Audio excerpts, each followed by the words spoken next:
other kid is white flags. Not on my level where I stand. Got it, I'm shooting a hot hand. Out of the gym, I was locked out. I failed, the kid was a dropout. I changed the game and it's up now. The city they need me is clear now. The people is giving the damage. The people is giving the... Sandman, I can tap dance through the energy blast. Run flat, never pop your orbit. I keep energy in storage. I see spinning the globe, my fingertip itch. If I could pluck the earthquake hit. Look at the wrist, look at your body, I shake it and shift. Big fish in a small pond. Godzilla with a boot on. I step into your lawn. Turn skyscrapers into croutons. Hit the button going high speed. Need a megaphone to announce me. I move through the pygmies in the top pick. Gotta pick fleas. Sit back, better breathe deep. Look around and they looking at me. 10 toes still never defeat. Push button never needed a key. I see they ain't ready for me. Hot boy still 100 degrees. I cross eyes and I dotted the T's. E&D till I leave in peace. The people is giving the damage. The people is giving the... The people is giving the damage. The people is giving the...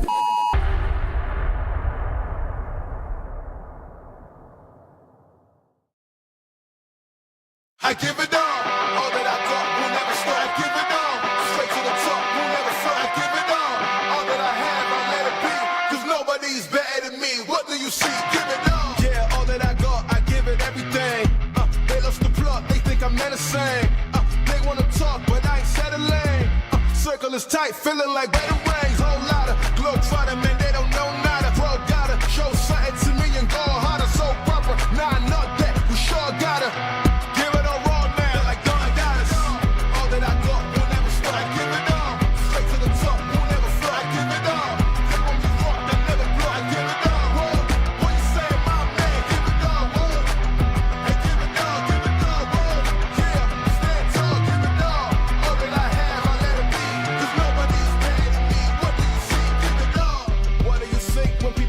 Me, 100 degrees tougher than Booker T. Couldn't agree more, but could it be? I think higher than them all. Truthfully, my pen fire and then some. Apply the addendum. Take this whole thing for ransom. Give it all I got for attention. Nah, dimension of life well lived, for instance. Give it all.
Instead of paying for some big-name spokesperson, Kasasa Checking gives that money back to you in cash rewards. In fact, it just bought me this cup of coffee.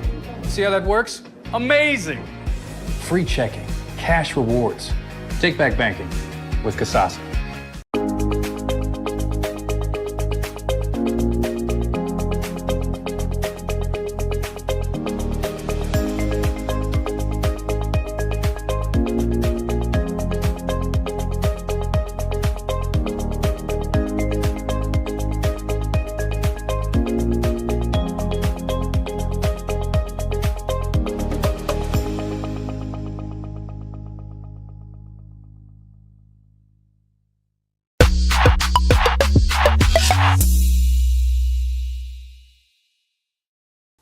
Take a look at all the action from Friday Night Football right here in North Central Ohio with great analysis, highlights, coach interviews, and so much more every single Friday night right here on the OH Report.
Media Group station.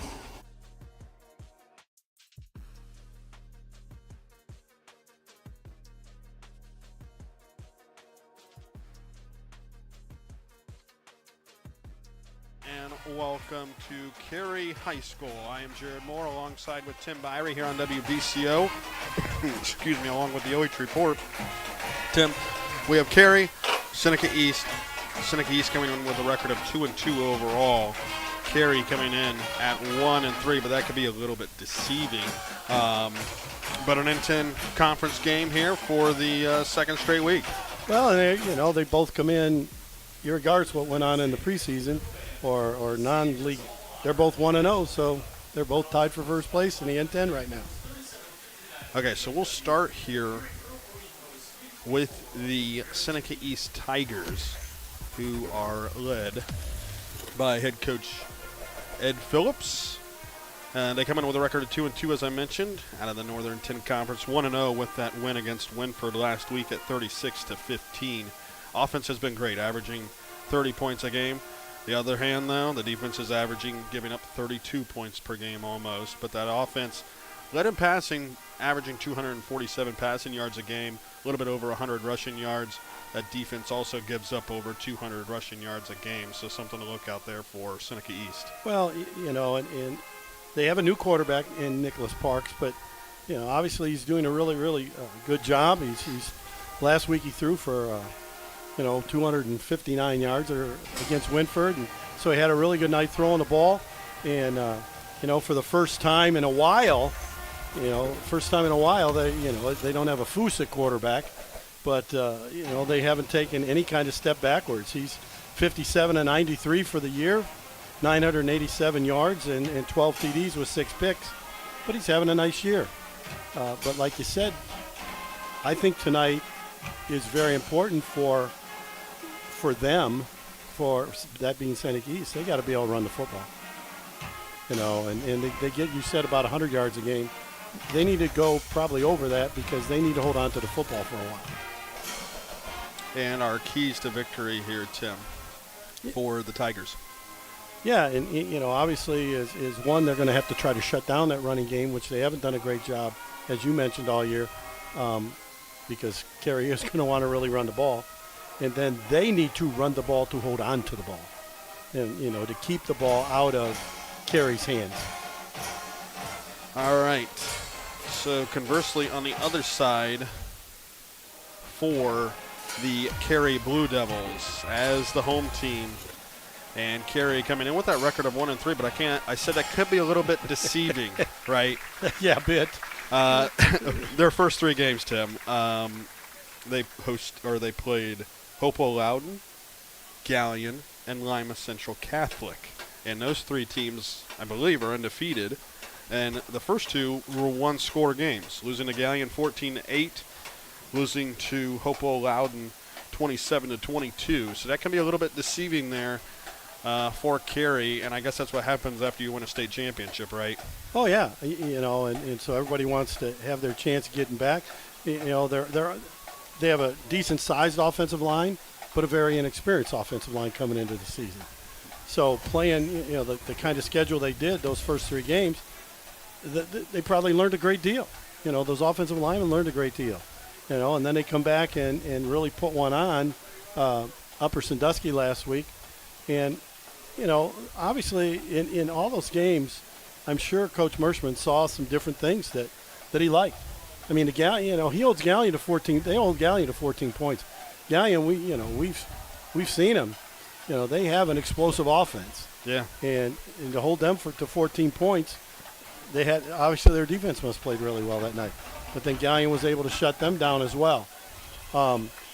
So they're going to have to be able to do some things. But the major thing they got to do, they got to run the football. And luckily they get to do it with Eli Steen, who's a 240-pound running back as a junior. You said it seems like he's been here forever, but he's still only a junior. Yeah, I know. That's the hard part to believe, is that he's only a junior. And so, yeah. And he's got all those carries.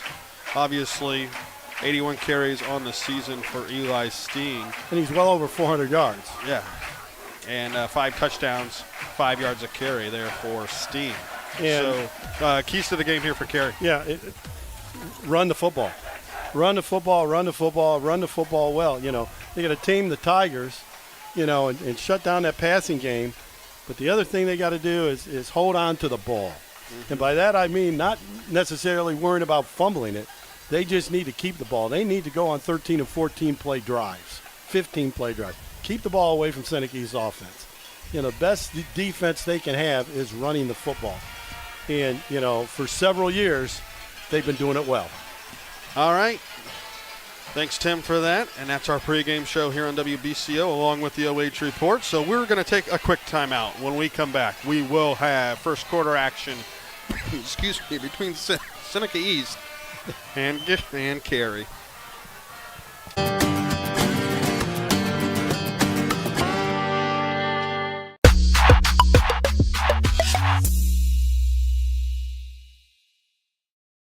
Instead of paying for some big-name spokesperson, Kasasa Checking gives that money back to you in cash rewards. In fact, you just bought me this cup of coffee.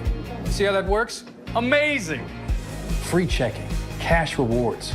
Take back banking with Kasasa.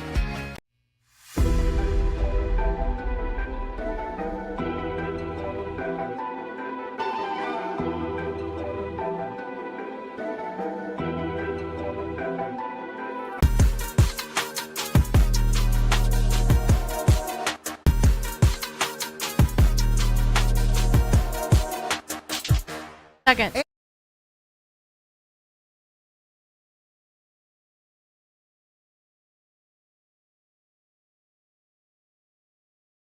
WBCO and the OH Report, Jared Moore alongside Tim Byrie here from Carey High School, where the Carey Blue Devils hosting the Seneca East Tigers, and what seems like the longest pregame that we've ever seen here. As Carey came out with about 6 minutes left before the game, so I think that's kind of why they're standing around. But it is about 90 degrees out today, and that pool across the way there looks awfully inviting right now. Yeah, you know, and what a surprise. It's sunny and not raining. It would be nice, I'm sure, even looking at Carey's field, who, you know, you do all you can to keep it as in greatest shape as you can, but there's a lot of brown spots out there because it hasn't rained. Yeah, I don't know about your yard, but mine looks like it's in the middle of Texas. Oh, yeah, there's no doubt. It's a desert. But, you know what? It's great football weather, right? Regardless. Well, yeah, you know, because it's going to be dry. But, gosh, you know, again, you're still talking about kids that hopefully they did a great job this week of hydrating themselves and you know, to avoid those cramps.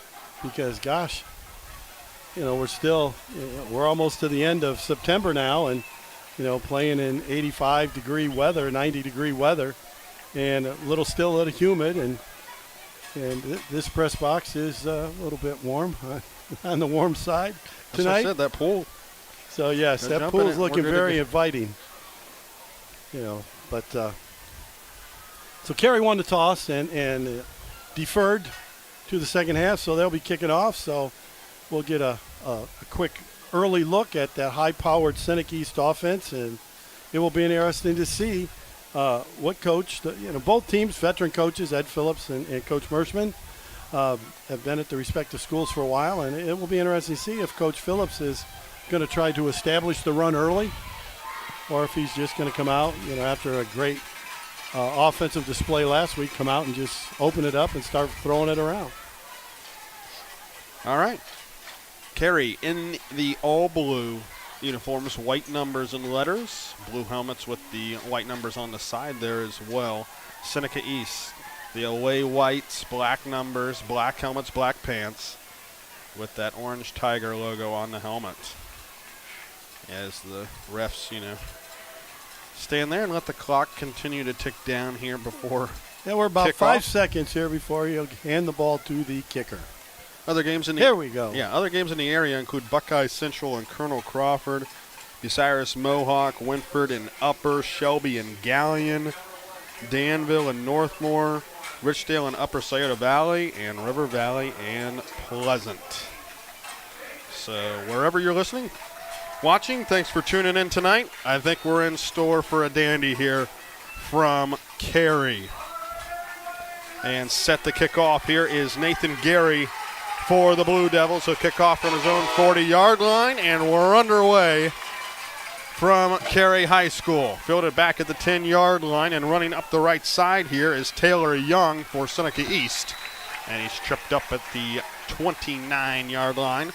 And that's where Nicholas Parks and company will come out. For the last few weeks, it's good to see a kicker that kicks the ball down the field instead of squib kicking and onside kicking, and Just we've putting had the ball games right on where the side of the tee and letting it. Yes. So the last few games we've had recently, no one's really teed it up and let it fly. So it's good to see a nice kick, good return, and Seneca East is in business here on offense. They're going to start on the right hash from their own 29-yard line. It'll be Parks in the gun. Single wide receiver wide to the left. They're looking that way. Now he's going to step up in the pocket, throw it out in the flat. It's caught, hitting the 40-yard line across midfield, down the sideline, and jumping over a defender was Aiden Zach down that sideline, but there's 3 flags standing right at midfield. Well, that answered that question real quick because they were running a go route to the left, and that's who we really wanted to the Parks really wanted to hit. But instead, he did a great job of maintaining poise, checked down to his other receiver. And unfortunately, after a really nice run down the sideline, it's going to come back because of the hold. And we'll see where the hold is, though. Will they still have a? They still may have first down because it was well down the field. Yeah, it looks like about the 41-yard line. It'll be a spot, and they will move the chain. So a first down regardless there for the Tigers, and now they'll move the ball to the 41 instead of just on the other side of midfield. But, Aiden Zach showed some real great balance there, jumping over somewhere. Swings it out wide. Taylor Young finds some space. Another flag flies. He's to the 45. And it looks like we're going to get another hold on a wide receiver. They had 4 wide here to the left side. Great balance there, jumping over somewhere. Swings it out wide. Taylor Young and we'll see finds some space. Another official flag call. flies. And it will be a holding. So 2 plays, 2 holds. And this time, they're going to back it up 10 yards. And this time it'll be 1st and 20 instead of 1st and 10. So, just threw a quick little flare pass out in the flat to Taylor Young. And, again, he was off and running. He had a nice seam to get up in there. But, unfortunately, another holding call on Seneca East. So they're now back at 1st and 20. Just 27 seconds into the game here with 11:30 left here in the first quarter. It'll be a 1st and 20 here for the Tigers. Twins to the right, twins to the left. Young in the backfield next to Parks, this is a QB draw all the way, and he trips his way and stumbles across the 35, dives forward to the 40-yard line, does Parks. Gets him back close to the original line of scrimmage. Safe play, run the quarterback draw, 9-yard gain. So now they're just 2nd and 11, and now they're in good position to still make the first down. Bring up 2nd down and 11 here for the Tigers. And they've been able to move the ball successfully so far within these first 3 plays. Granted, 2 of them were holding calls, but nevertheless, it'll be Parks rolling to the right, looking deep. Now this chucks it up across the middle, and it's incomplete. Dangerous pass intended for Bryler Beamer, as he kind of just jumped in the air and threw it across his body, but it falls incomplete. Sure. Well, they were trying to, roll Parks out that time. He rolled out to the right and had kind of a flood look, you call it, where he had guys at 3 different levels to the right side, but then he also had someone dragging across on the left, and he tried to throw it across his body to Bryler Beamer, and he dropped it, but it could have also been picked off as well. 3rd and 11, makes the catch, does Beamer. Did he come forward, though, after he made the catch, right at the sticks? And they're going to save the first down. Bryler Beamer on the catch. And they'll give him just enough for a first down here for the Tigers. Beamer does have the 2nd most yards here for Seneca East on the season. Now he's eclipsed the 400-yard mark. Well, in the early going, I'm very impressed right now with Nicholas Parks. I mean, he got a nice arm. Seems to have pretty good vision. That time again he was able to hit I don't think the primary receiver, they're finally going to run it here. Yeah, with Jackson Gayhart as they sent Aiden Zach in motion from left to right. And he'll be stuffed for a couple of yards there for Jackson Gayhart.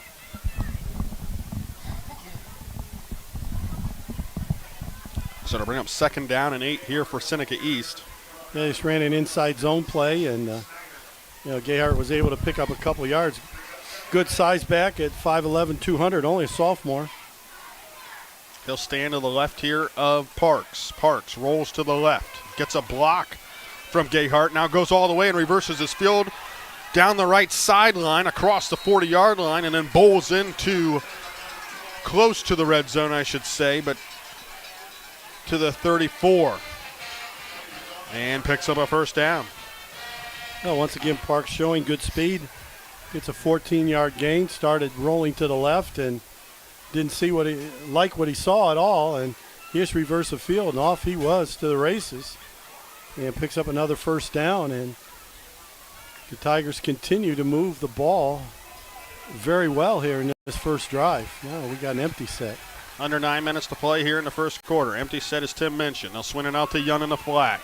Bubble screen, slips through a tackle down the sideline, inside the 20. There is another flag. I'm not real sure that we should have got a flag on it. Especially two officials agree, though, with each other. I know, but if he calls him for a push in the back, when he locked up with the guy, when Schultz locked up with him, he was blocking him in the front. Then the guy moved to turn to run, and he maintained locked up with him. And so the guy turned his back, so his hands were on his back, and he tried to pull him off very quickly. And but the ref called it anyways, and I always thought if you maintained contact and the guy turned, it wasn't going to be a block in the back because he didn't push him at the end. But doesn't matter. I'm not reffing, they are, so it's unfortunately 1st and 20 now. From the 42. They'll send Gayhart out wide in motion. Looking that way. Throws it across the middle, down the seam, and it's incomplete, intended for Taylor Young. That was a case there of that he threw for the home run. If he throws a perfect pass, it's going to be a touchdown. But he could have threw the ball out to Jackson Gayhart in the flat and probably picked up 10 or 12 yards. Yeah, exactly. Because he had some room to run out there. Now, I don't know, maybe Jackson Gayhart can't catch the ball. But, I mean, seems like a pretty decent athlete, right? But, yeah, exactly. So, and I don't think Coach Phillips been around long enough. He wasn't going to run him out there. Plus, he's a slot receiver here. So, he must be able to make some plays. Now we got another penalty. It's already this has just been a penalty-laden drive here. Yeah. And this time it's a delay of game. To the 47, it'll be 2nd down and 25.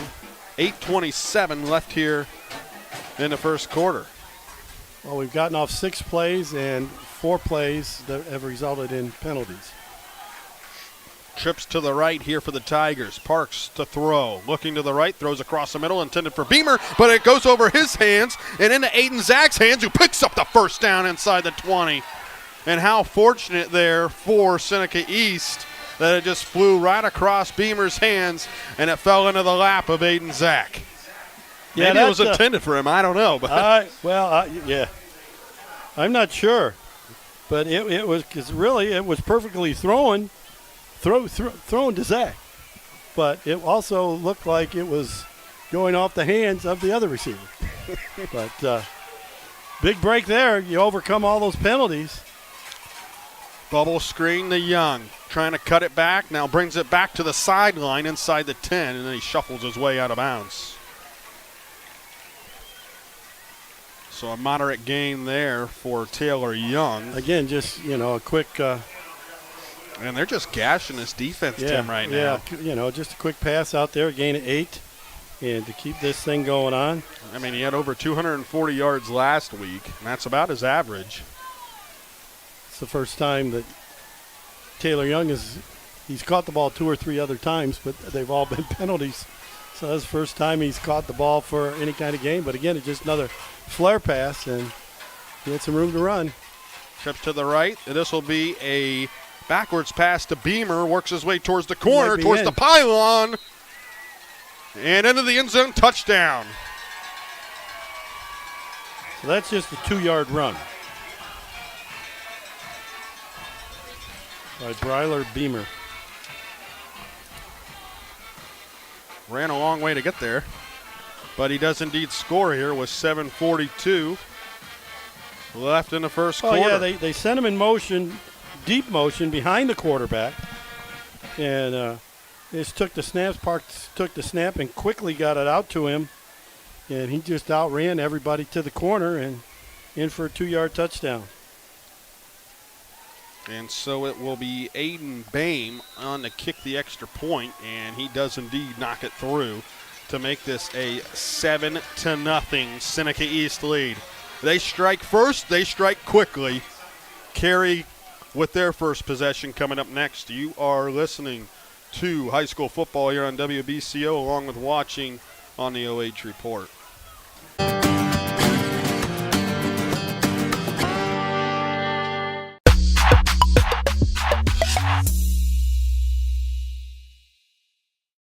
Instead of paying for some big-name spokesperson, Casasa Checking gives that money back to you in cash rewards. In fact, it just bought me this cup of coffee.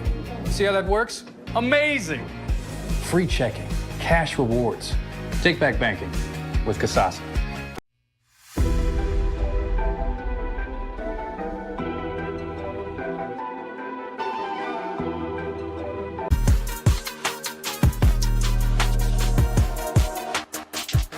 And BF good.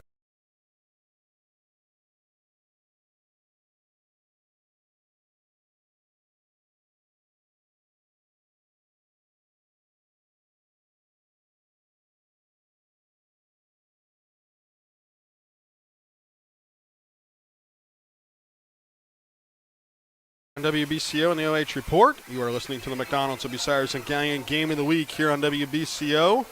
Seneca East with a 7-0 lead as Bryler Beamer found the end zone, but Seneca East with an impressive drive to start this game and now an unimpressive kick.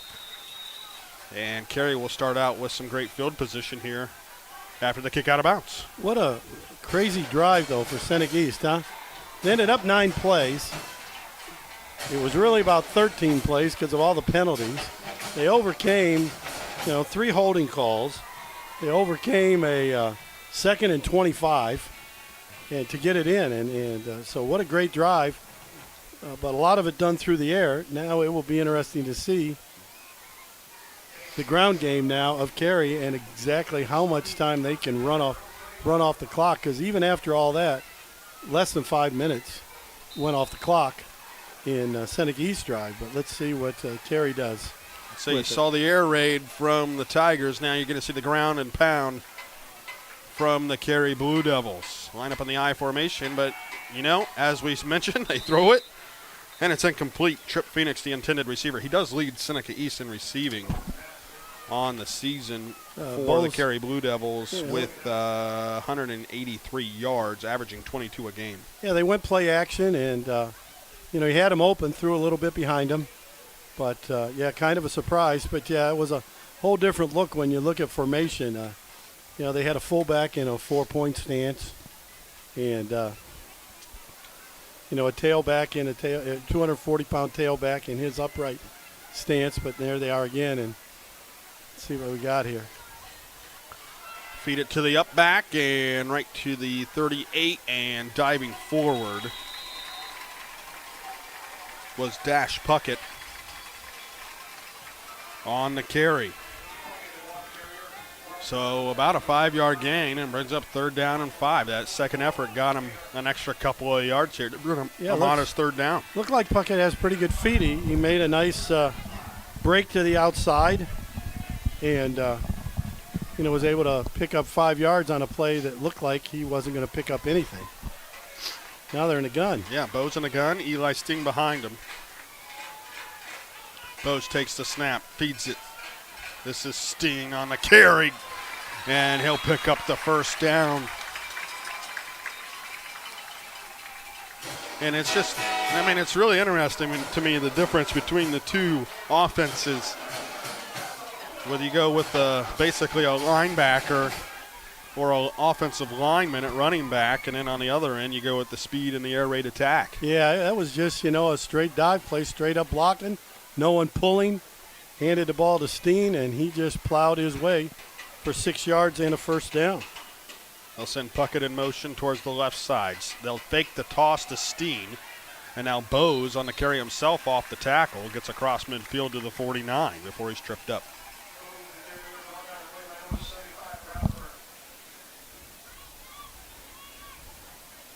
Yeah, they faked a little toss, and, up the middle he went.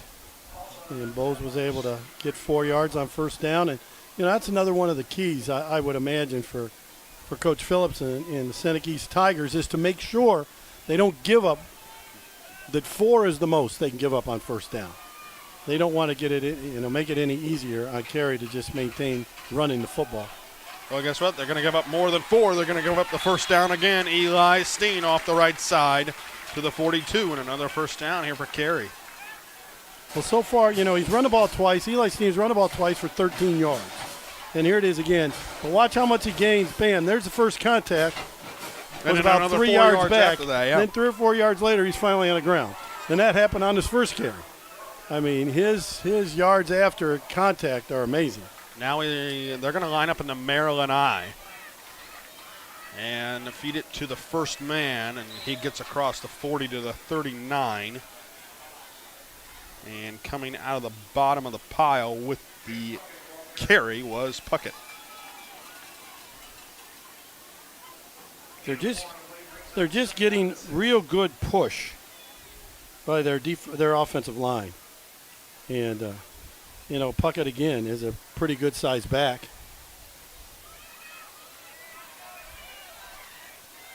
Again, the Maryland I here for Carey from the 38.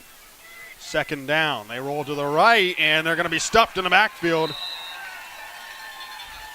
They got the 4 yards on first down, Tim, but they go backwards here on second down.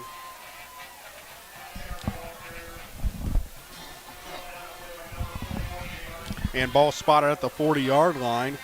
They'll have a third down and 8. Yeah, they faked it and handed it to the second guy this time, and that didn't fool Seneca East at all.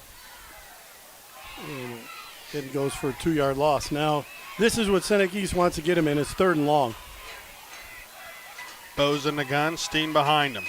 And a little bit of a mix-up. They do toss it that way. Steen's just going to lower the shoulder and dive forward to the 36.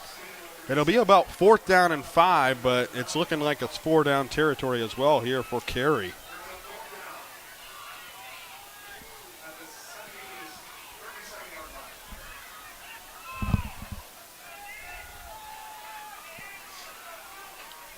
So with 3:40 left here in the first quarter, we'll have our first 4th down of the game, and the Maryland I here for the Blue Devils. Bose tosses it left side. Got some room. Got some room. He They may do go. have some room. And then they'll slip through a tackle, and it's Brandon Tanner going down inside the 10. Man.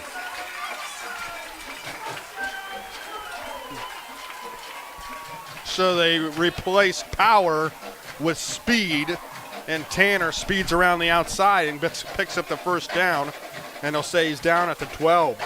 Broke several tackles again. Goes on a 26-yard run for another first down. So Carey converts on 4th. Now Steen powers forward, surges ahead inside the 10, down at the 6.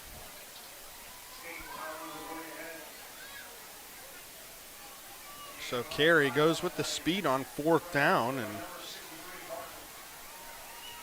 he wasn't touched until he even got to the first down marker.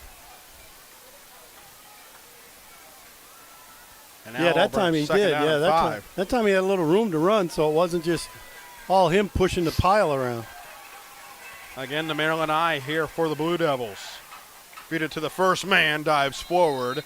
Inside the 5, it's Puckett. Diving his way to about the 3-yard line. And it should be about 3rd down and 1.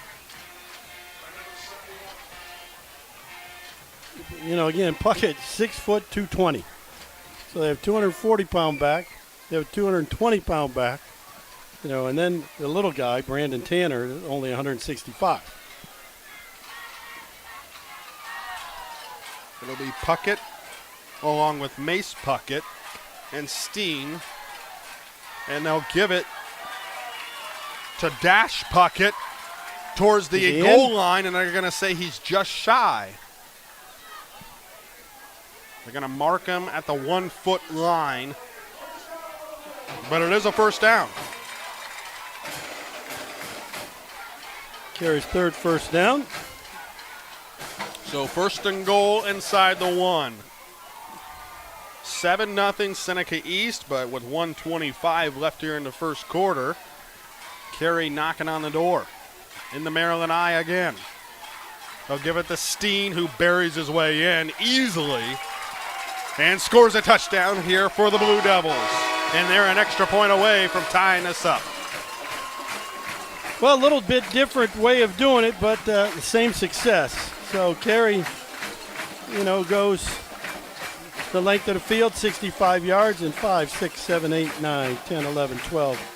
13 plays, one of them an incomplete pass, and the other 12 runs. And the extra point is true and ties this game up at 7. So with 1:16 left here in the first quarter, we're tied at 7. Seneca East and Carey here on the McDonald's. It'll be Saturday and Galleon Game of the Week on WBCO, along with the OH Report.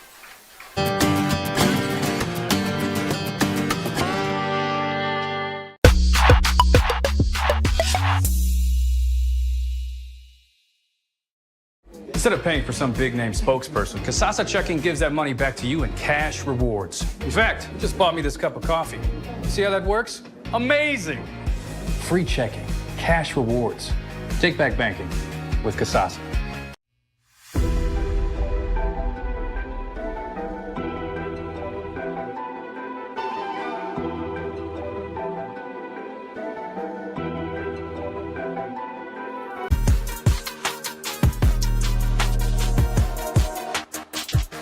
Match the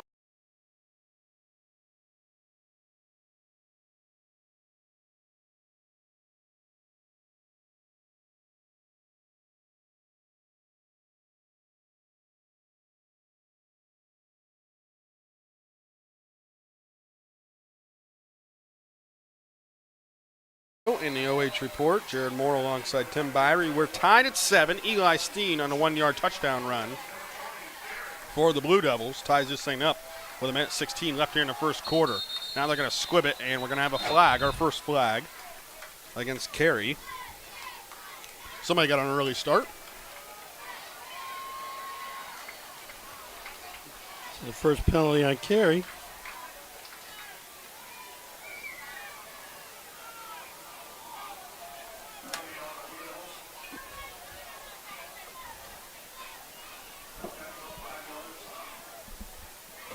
You decide to join the standing regs here, Tim? Be right back. Okay. No, my pen down. Here. You want mine? Got it? Okay. He doesn't want my pen. So we'll redo it here with the kickoff. Nathan Geary to kick off from the 35 now. They'll squib it towards the right side. Aiden Zach down there to recover it, and he gets it. The ball's loose, and they're going to say who recovered. It looked like Carey had it for a second. It was close to the sideline, but they're going to say that Seneca East will have the football. Watch the replay here, Tim. That was close. You see Carey fall on it, and then Jackson Gayhart rips it away. They may have said they may have said the Carey guy had part of his body out of bounds or something. Well, I don't know, but because he was touching a guy that was out of bounds too. So does right. That, so I don't know if that means, but a couple score updates to pass along. Lucas leading Willard 21-7. The old alma mater, River Valley, leading Pleasant 14-0. Northmore on top of Danville 13-0. And Northmore got a really good football team. Centerburg leading Loudonville 29-0. Wow. That's a high-scoring affair already. Parks to throw. Beamer makes the catch inside midfield, inside the 45. And down to the 41, and Seneca East back in business. Tim, this is almost getting the feeling like last one to score. Yeah, it could be the last one with the football is going to win this game.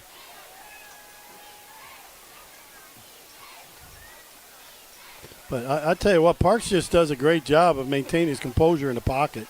You know, he slides But he hasn't around. had pressure yet either. You know, he slides around, moves around a little bit, and then hits Steps guys. up, lobs it down the middle, way over everybody's head. Intended for Beamer again, his main guy.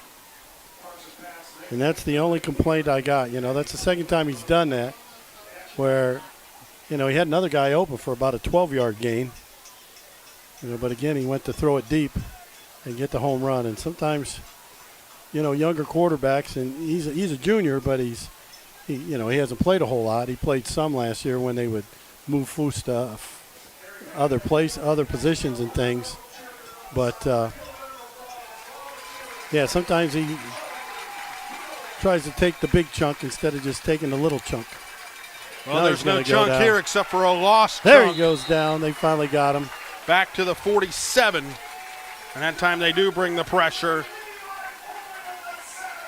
And it's back to the 46, and they'll bring up third down and long.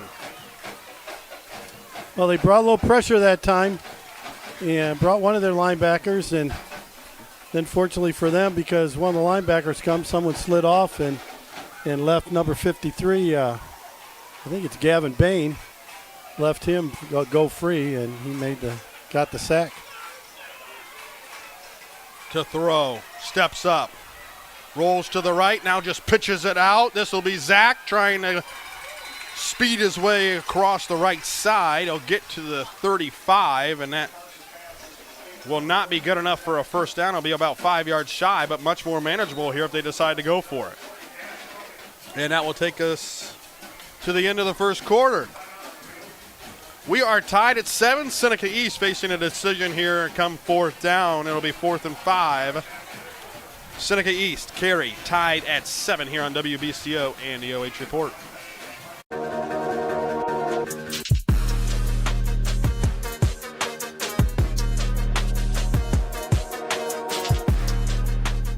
Instead of paying for some big-name spokesperson, Kasasa Checking gives that money back to you in cash rewards. In fact, you just bought me this cup of coffee. See how that works? Amazing! Free checking, cash rewards. Take back banking with Kasasa.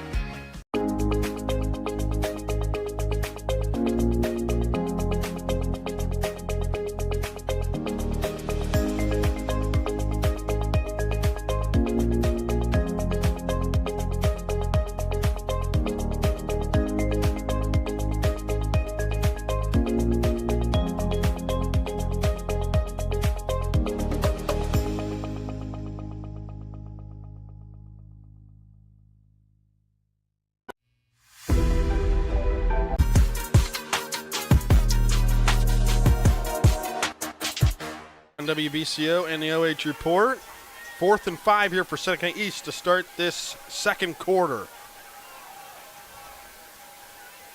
And it will be Gayhart next to Parks, who's in the shotgun.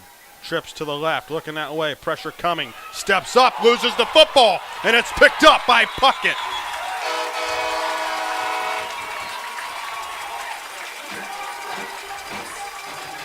Dash Puckett with the fumble recovery. And excuse me, it'll be Carey football.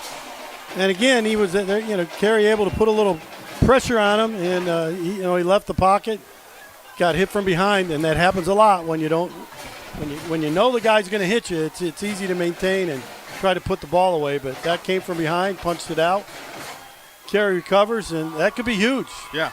Talk about it. Carey got the stop now on defense. Now how does Seneca East respond as they got thrashed on that first drive? We'll see if they could come through with a big stop. They'll stack them on the left. Now they'll send Phoenix in motion, but they'll toss it to Steen, who's hit hard and dropped at the 39.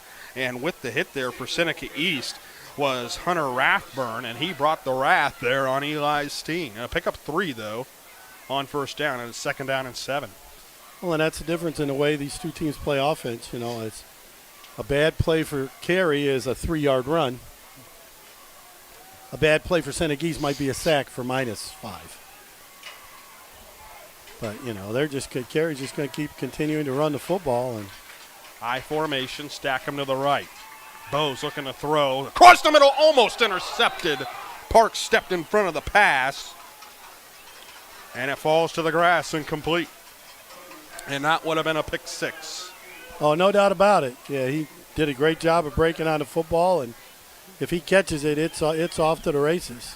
And that's why Carey doesn't throw the football. 6 interceptions, just to 1 touchdown. They drove you crazy a couple of years ago against Gallion. That's the year they ended up winning the state championship. Yeah, they kept trying to throw it a little bit and work on their passing game, and it was like, you need to win the game, just run it. And they did and won the game. Trips to the right. They'll send Phoenix in motion. He'll step up on the left side. They'll feed it to Steen. Picks up the first down and more. And inside the 45 into Seneca East territory to the 42. Steen with 17 more.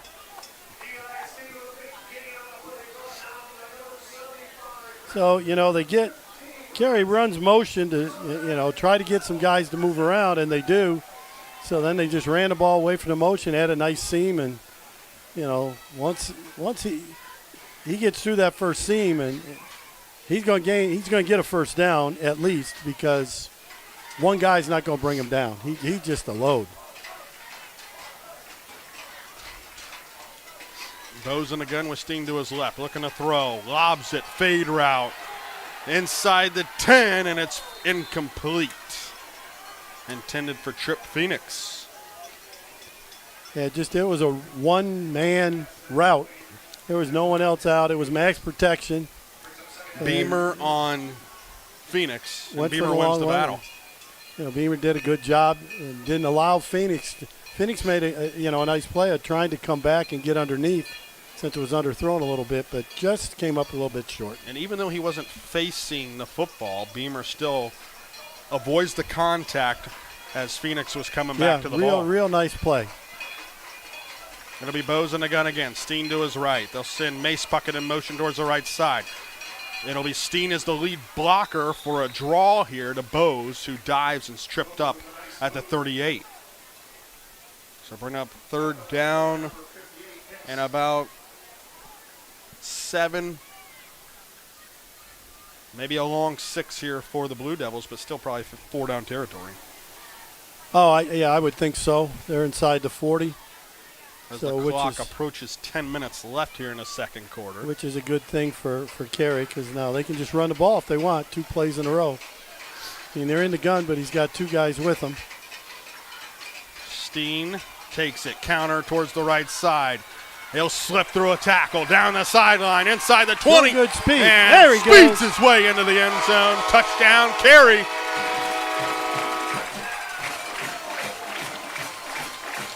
You know, for a guy that weighs 220 pounds, not only does he have good feet, he has fast feet. He ran away. He got into that seam, and away he went. And 39 yards later, he's in the end zone for another Carey touchdown. His second touchdown as well. Makes it a 13-7 score. Gary in to attempt the extra point. Snap is good, hold is good, kick is good as well. 14-7. Carey on top of Seneca East. 9:43 to play here in the first half. Stay tuned. You're listening to high school football here on WBCO, along with watching on the OH Report.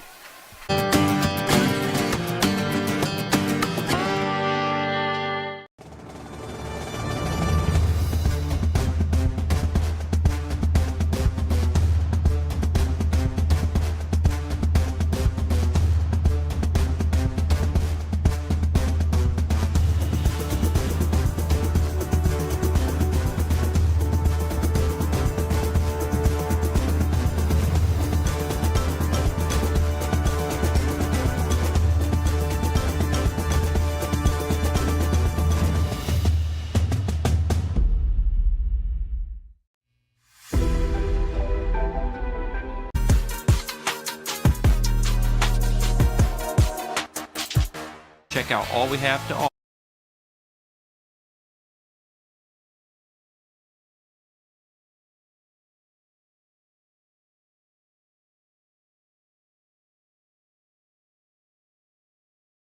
Tim Byrie here on WBCO as the Carey Blue Devils have their first lead of the game. Eli Steen, a 39-yard touchdown run to put the Blue Devils on top, and now Seneca East will try and answer.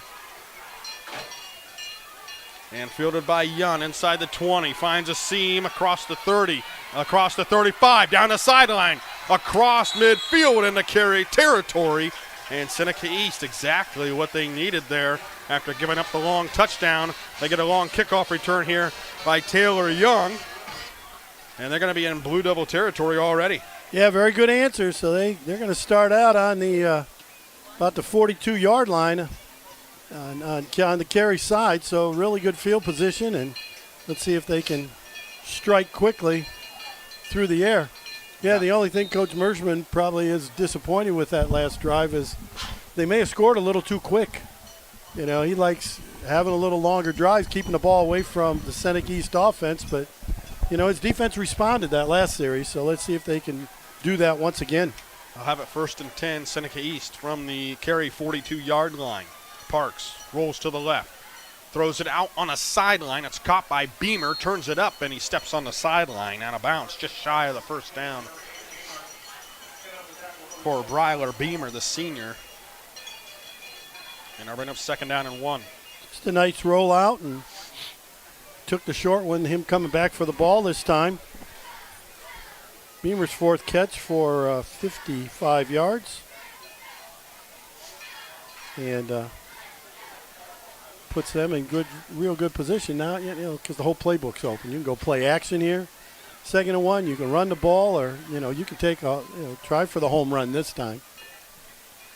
They'll throw. Pressure coming. Sidestepping it is Parks. Now reverses Got some this room field now across the middle. A little shake and bake across the 30, and then hit hard and dropped at the 28-yard line. And he took a huge hit there, did Parks, but he picks up the 1st down for the Tigers. In there on the tackle for Carey with that hit was Reed Blankenmeyer. Yeah, he's not, you know, a really, really big kid. So, you know, at 5'9", 140, you know, and he might be better served to go down a little sooner. But he picks up the 1st down. He's a boy for his size and things. He really is. I'm very impressed with this young man. They'll toss it left side. It'll be Ethan Schultz. That's a thud, too. And he got hit hard as well to the 27. Only a gain of 1 there for Schultz. 8:35 left here in the first half. Carey leading 14-7. They'll go trips to the right. Beamer, the lone receiver, wide to the left. Parks looking to the right, steps over that way, right at the hash mark. Now defensive pressure comes. He sidesteps it, gets inside the 20 on his own, and he's tripped up inside the 20 at the 18-yard line. It's close. They're going to give it to him? Close to a 1st down, maybe just shy. No, and he's giving they're it going to move to it. him. And he does pick up the 1st down. Almost a delayed blitz there from the Blue Devils. You know, some of Seneca East's best plays are just backyard football, him scrambling around and either running for a 1st down or throwing for a 1st down. So he's very poised back there. Makes really good decisions for the most part. Rolling towards the left, Steen provides the pressure, wraps him up. He just lobs it in the air. Jump ball, tipped and incomplete. Oh, man. 3 guys had their hands on it. Beamer maybe the first one to touch it, but then it just floated in the air for about 5 seconds, and really dangerous pass there. Yeah, that's, you know, you got to make sure if you're going to throw that thing there, it's got to get out of bounds. Boston Ritter almost had an interception there for Carey, but like you said, you got to get that ball out of bounds if you're going to throw it that way. At least there was a receiver in the area. Trips to the left, 2 wide receivers wide to the right. They'll send Aiden Zach in motion. Fake the handoff to him on the sweep. Rolls towards the right. Steps up, looking end zone. Back corner, man open, but he overthrows him. Ethan Schultz was open in the back corner, but it falls to the grass incomplete. As he was rolling, he probably couldn't see him. He had early. He had his running back Jackson Gayhart running down the seam open, but he would have had to hit him maybe 5 or 6 yards down the field. But he would have had some room to run and possibly for a first down. Now big 3rd and 10 here. 3rd and 10. It'll be Gayhart to the right here of Parks. Twins to the right, twins to the left. Looking to throw again. Steps to the right, fires, and it's tipped up and incomplete. Almost intercepted again, and this time on the coverage for Carey was Lucas Smith-Hayward. The junior steps up and... Again, I thought he just held the ball too long. He had a guy running a hook that I thought he could have hit him for a 7 or 8 yard gain for sure, bring up 4th and 2. And he kind of holds on to the ball and waits for someone, a little bit. He'll hold on to the ball a little bit too long. They'll set up 4 to the left here on 4th and 10. And there is a whistle before the snap. And I would assume we have a timeout. Coach Smershman didn't look happy that the timeout was called. Well, he didn't want it given. He thought, the Seneca East took the timeout. I don't think he thought they got it in time, and he was having a chance to they pointed to get a sack on the Carey's side. So still 4th down, but an obvious passing down here for the Tigers. And no, you're right. It was Carey's timeout, so he was probably upset that he was trying to call timeout and they weren't giving it to him. It's amazing. Sometimes they get mad at you for running out of the field to call timeout, but as you're standing on the sideline yelling timeout, they ain't calling timeout. Then you run up next to him and call timeout, and you're going to give you a sideline warning for running out on field. So which would you rather have, I guess? Get the sideline warning. What the heck? It's not a penalty the first time. But, that used to happen a time or two to me in basketball, and it'd be like, why'd you run out of court? Because you weren't giving me a timeout. You got to get the ball out quick here. Yeah. Of your Parks. Don't allow that pressure to get to you. They only bring 3 on the rush. Plenty of time here for Parks. Rolls to the left, lobs it. It's caught near the marker by Young, and he steps out of bounds, picks up the first down.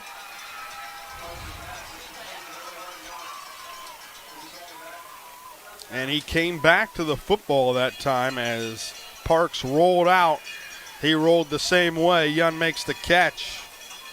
Gets the first down with 7:05 left here in the first half. Trailing by 7, but knocking on the door. Yeah, I thought he had a guy, again, open early, and he didn't throw it. And then good job on the scramble drill by his receiver, coming back to the ball and making himself available. And is that Taylor Young gets his second reception. I think that's just trouble seeing the field, Tim. A little bit. Gayhart gets to the first initial tackle, but spun down inside the 5. Gain of 2. I think the other thing is, and again, not being at their practice every day, it's also who he has the most confidence in to throw the ball to. Obviously likes Beamer. He throws the ball to him a lot. But Taylor Young, he got a couple to him, but it's like I said, Ethan Schultz, or Jackson Gayhart rather, I don't think, I'm not sure he's confident in him, because I thought there's been times he's been open and he could throw him the ball and they haven't thrown it to him. Now in a tight spot, he's going to take it himself, and he lowers the head, lowers the shoulder, and then he's ran out of bounds. Need a couple, I think. May have gotten to the 2-yard line. Probably could have made a little quicker decision on that 1-2 run. I'd say the receivers, once they ran their routes, they weren't open in the corner, and that if you're rolling that way, you don't have much other choice. Yeah, you might as well just take off and see what you can get. And it is at the 2, maybe a long 2 here. It's 3rd down, but regardless, it's going to be 4 down territory. Well, but this is where you're going to set up that 4th East down has play, a little problem. because of their ability to run the football. They're going to take a timeout now and talk things over. Here was 6:14. Let's step aside as well. 6:14 left here in the first half. Carey 14, Seneca East 7. We'll be right back.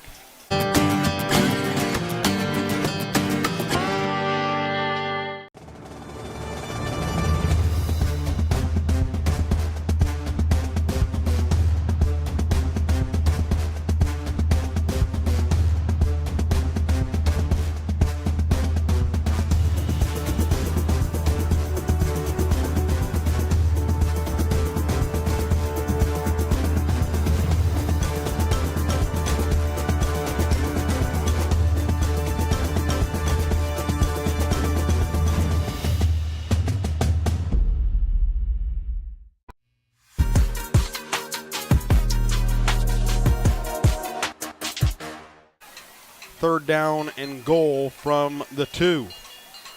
Keeping it himself is Parks, sidesteps the defender and just walks into the end zone. And Seneca East now an extra point away from tying this thing up. Nice call there, by Coach Phillips. They ran a counter play for the quarterback, so they're going to fake it. The back fills for him, and he's got 2 guys pulling in front of him, plus a 44, Gayard, who's a good-sized kid. And had a nice seam up there for a 2-yard touchdown run. All right. So it will be Aiden Bame on to attempt the extra point, a freshman kicker here for Seneca East. Aiden Zach, the senior, will hold it. And again, knocks it right through and ties this game at 14. 6:09 left here in the first half. Seneca East 14, Carey 14. You're listening to the McDonald's W. Cyrus and Gallion Game of the Week here on WBCO and watching on the OH Report.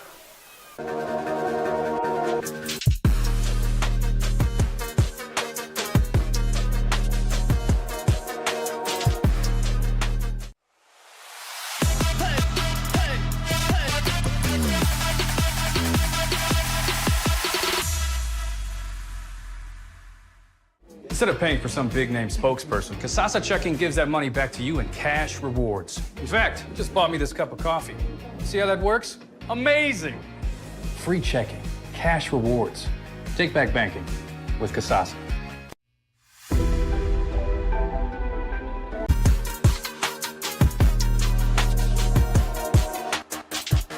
Tough.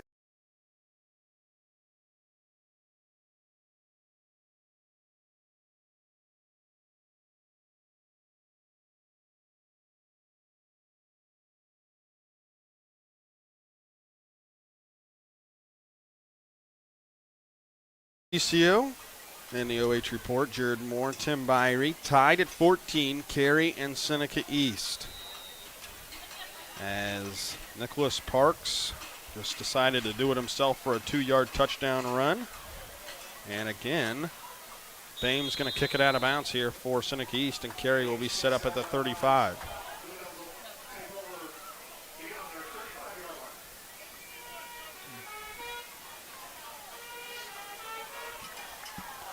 Well, it was a nice drive, nice answer by Seneca East. They, made some plays when they needed to make some plays, and their junior quarterback, Nicholas Parks, is the one making most of them right now. But again, Carey, this is huge for them. 6:09, the way their offense runs, they could go on a nice drive here. Maybe a 5 or 6 minute drive, get that score, then they get the ball back to start second half. So they could be, where they can finally get that 2-score lead if things go well for them. So they're in a wishbone this time. Indeed. With Bose under center. And they'll feed it to, I believe, one of the Pucketts, and that was Mace Puckett on the carry across the 40-yard line to the 42. So a pretty good gain there on first down to bring up second down and 3. Gain of 7.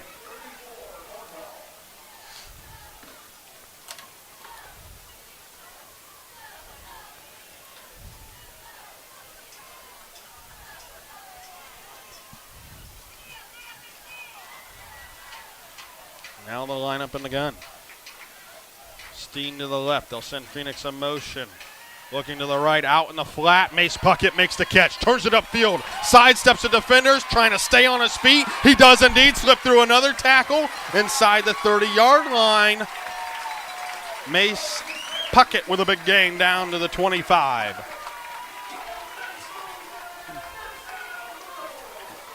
Yeah, just they faked it, the run, and he just ran a little outcut, and boy, Mason Puckett then doing a great job of making people miss. And he was off to the races, 33-yard gain. And Carey back in business again. Maybe they'll just run the ball here a little bit and try to run some clock. Steen on the carry, powers his way forward, burst of energy across the 15-yard line into the red zone here for Carey. Down to the 12. That time they put him as the second guy in the Maryland I and gave him the ball off tackle. The result the same as it usually is, though, him carrying for about 10 or 12 yards, 13 this game. In this case, for another first down. Back in the red zone. On the right hash, again the Maryland I, Steen the carry. And this time he'll be stopped at the 10 for just a short gain of 2 yards. Yeah, so they ran the exact same play. And that time Seneca East doing a much better job of getting it filled with their linebackers and held them to a 2-yard gain. 4:06 left here in the first half. Tied at 14. And you mentioned it, Tim. They need to keep the ball. I mean, we talked about that in pregame. They need to keep the ball away from this Tigers offense. Sure, I think they'd really like to just, run the ball in, but, maybe score with only a couple minutes left. But, oh, no. Oh, great fake. Oh, my gosh. Great what a fake. They fake the dive, and Bose just walks around the corner into the end zone. Everybody was fooled on that one. There was very few people that had any clue, as you'll see on the replay on the OH report here. Everybody is tackling Steen. And, Kyler Bowes is saying, thank you, Eli Steen, for your 96 yards on 10 carries because everybody in white was tackling you, and he could have walked it in. He didn't really have to put the jets on to get around and get into the end zone. So Carey takes the lead back at 20-14. Again, Geary in to attempt the extra point. But they leave 3:42 on the clock for Seneca East to work with. And this time, they'll kind of line drive it through and make it a 21-14 lead in favor of the Blue Devils. 3:42 left here in the first half. Seneca East coming out to try and tie this thing up right before halftime here on WBCO and the OH Report.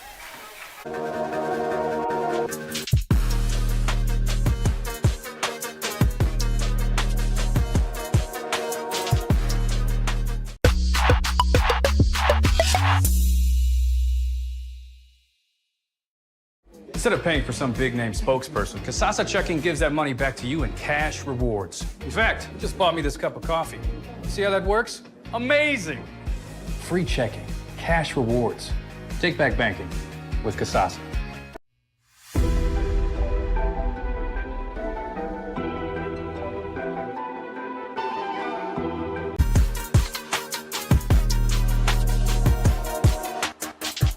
Me.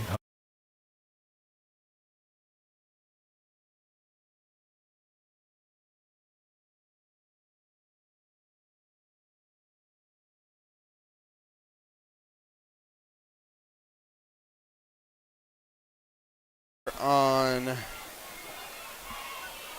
WBCO and the OH Report. Carey leading 21-14 now. Kyler Bowes with a 10-yard touchdown run.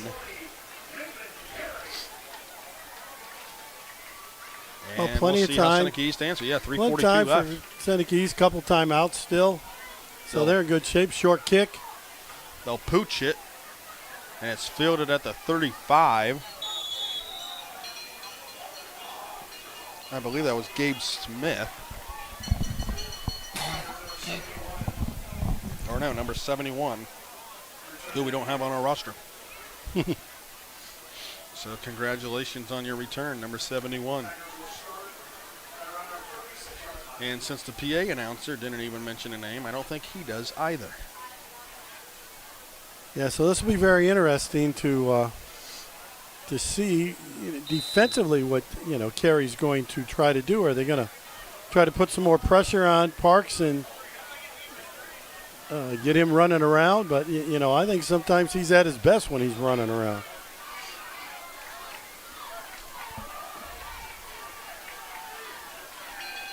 They'll be stepping up in the pocket, lobbing it long. It's caught by Young inside the 20 into the end zone. That answers that question pretty quick.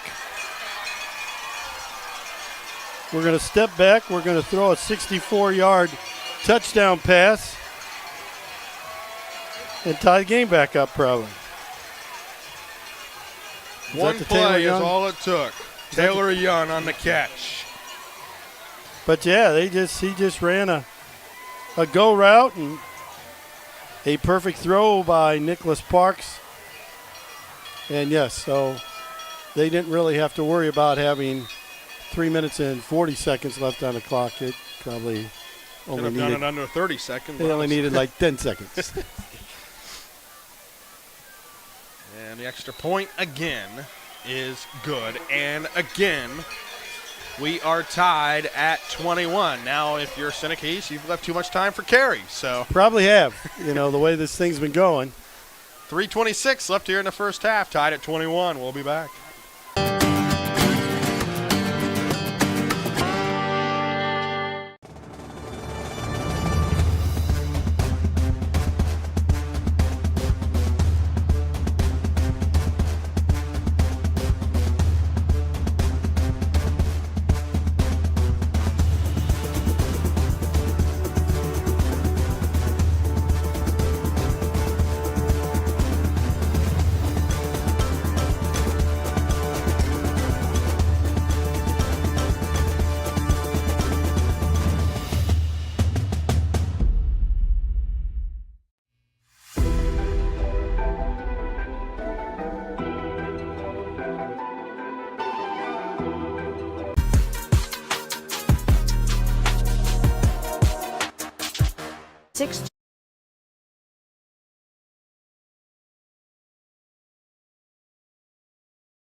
The OH report, and we got a dandy of a ball game, Tim, tied at 21, 3:26 left here in the first quarter. And here's the question, and everybody needs answered: can Seneca East get a stop? Well, that's going to be the big question right here, as you said, and even if they can just slow them down and make them run the ball, they're going to onside kick instead. And try to stop them that way, but Carey's going to end up with great field position. Try to catch them off guard. Thought they had a chance to recover that thing. But Nathan Geary fell right on top of it. But, it was pretty well executed and almost recovered it. But the problem is when you don't recover it, Carey's got short field now. So they only got 51 yards to go. And, the way they like running the ball, that gives them plenty of time with 2 timeouts and 3:26 to go on the clock in this 21-21 tie. And they're in their Maryland eye, so let's see if they go a little play action out of this thing or just hand it off. No, they're going to hand it. They will indeed hand it off, and stumbling across midfield for a couple of yards on the gain was Mace Puckett. So a gain of 3 there for Mace. Going to bring up second down and 7.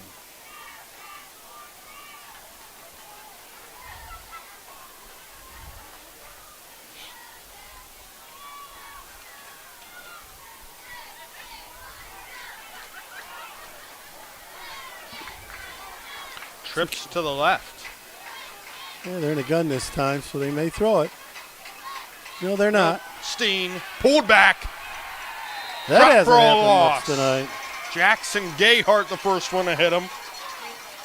Landon Hicks as well there for the Tigers. 3rd down and 7. And I think they're just playing with Seneca East here. I think it's a pretty generous spot saying it was no gain. 2:20 left here in the first half.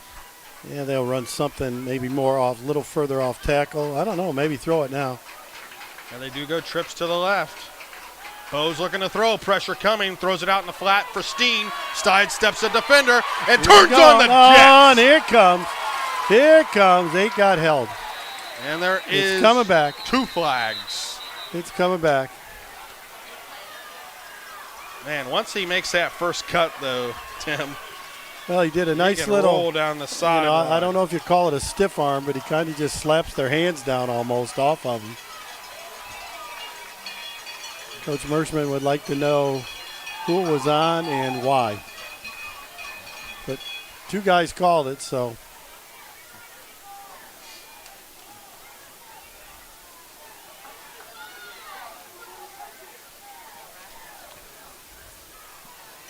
So bring it back.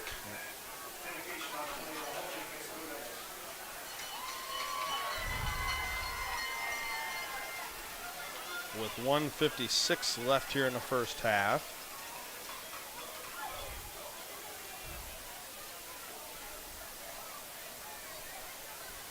We're still going to see if it's a first down.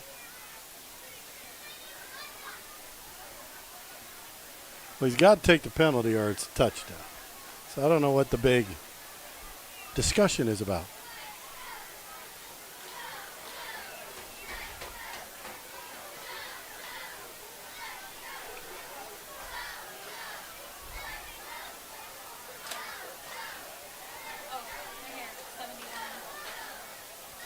Oh, look at that. Ask and we shall receive. Justin Ryder, number 71. Well, thank you for that.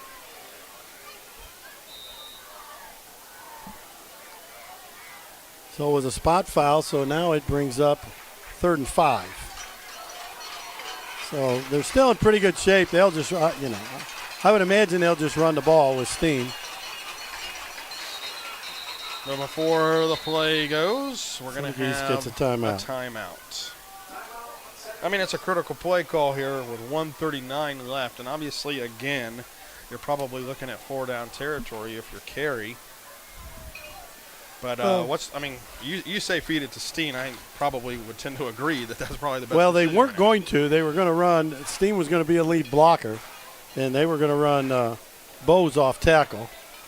And Bose is a good-sized kid. I mean, he's 6'2", 200. So they weren't just going to run him off tackle. The problem is now, because they allowed the ball to be snapped, do you come back to that play if you're Coach Merschman and say, we don't care that you know it's coming, we're just going to execute it and try it? Or do you got to go and try something else? Or do you run the next play and then run that play on 4th down if you have to? Exactly. You can do either way. It's like, or, like you said, you just line them up and say, hey, you've seen it.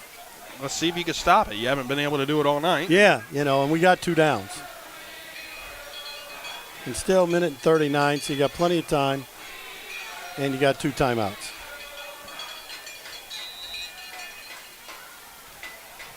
So 3rd down and 5 with 1:39 left here in the first half. Tied at 21.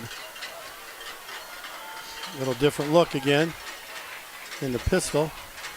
Steen on the carry, dragging defenders. He won't get the first down. He's short of that.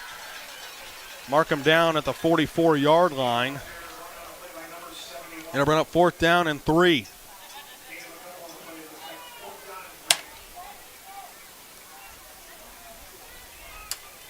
Get one that works. As the clock continues to run with 1:10 left here in the half. Maryland I here for the Blue Devils. 4th down and 3. They toss it left side. First down and more. This is Tanner again down the sideline. Gets it, and then he's ran out of bounds inside the 35. But again, Tim, another carry there from Tanner, and this time he takes it to the outside and gets the first down. Yeah, an 11-yard gain for Tanner. And he ran it last time on 4th down, the premier 4th down running back. He is their 4th down guy. And last time he got 26, this time he got 11 for their 8th first down, and the clock is not running. He stepped out of bounds, so we got a full minute left. Steen now. We got a problem now. Turning on the Jets They're again throwing inside another the one. 10. And bringing it back there again. is another flag. Steen, second touchdown run of the drive, and it's getting back. Now he's calling another blocking it back. The worst part is I don't think they need to block these guys. They just need to stand there and stand in front of them and get out of the way. Just put their hands in their pants so they don't get called for anything.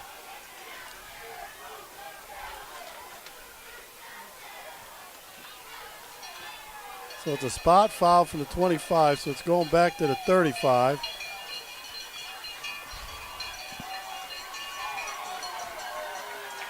.52 seconds. Can they beat the flags on this drive before time runs out? I think they can. I mean, Seneca East can't tackle Steen.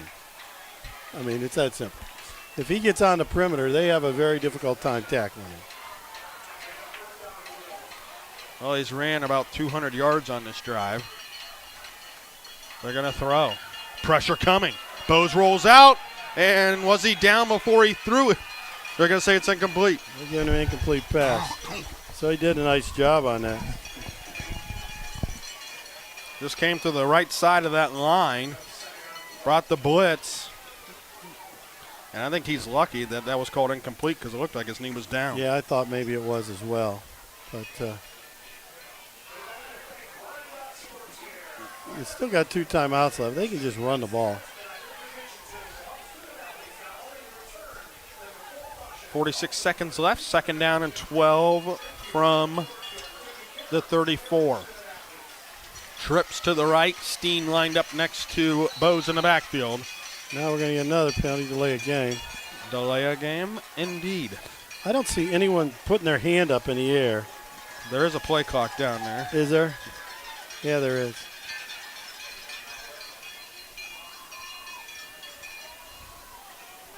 This is a reminder of the one drive that Seneca East had earlier, first drive they had, where it was just one play, penalty after another. Well, this almost makes them want to really throw the ball. I would run it. They just can't tackle Steen. And another flag. False start against the Blue Devils. Back them up 5 more yards. Do you still run it, Tim? Yep. I run Steen on the perimeter and say, let's see if you guys can tackle him.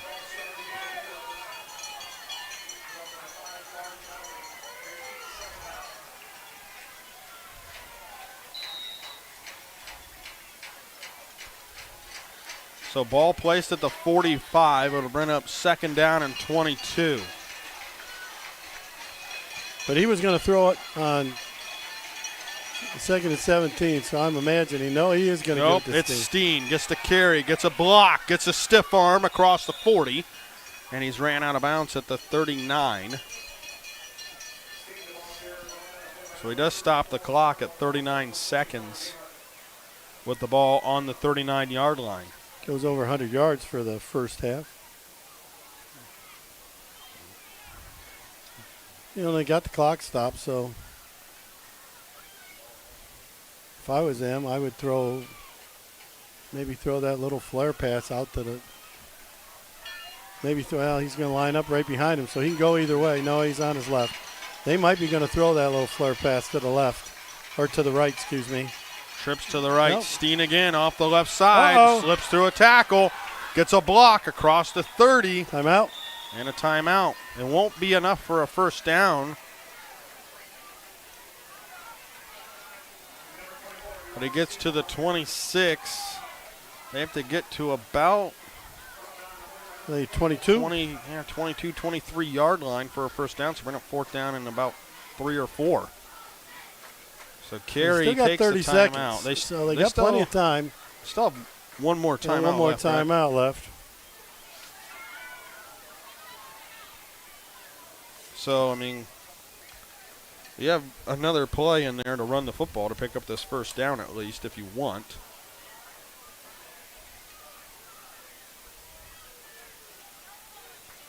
Because I don't think you risk throwing an incompletion at the moment.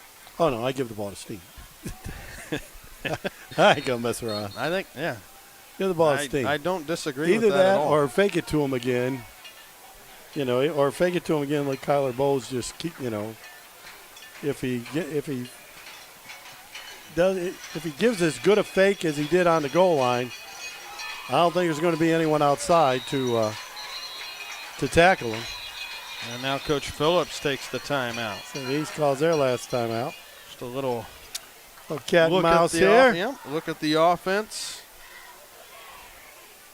And see where it takes you here. You know, obviously, this is a huge play because Carey's going to have the ball coming out in the second half. So if you're Seneca East, you really need a stop right here because you haven't stopped them all night. No, and you know, as I said, you know, and Carey gets kickoff in the second half. So you got to get a stop here. It's imperative. You don't want to let them score a late touchdown. And obviously they can still pick up the first down and then still run the clock out. But at this point, I think if Carey has a couple more plays, they're probably going to find the end zone. Yeah, it wouldn't surprise me. So 4th and 3, Maryland I lined up. Ball at the 36-yard line on the left hash. Steen, the carry, dives forward.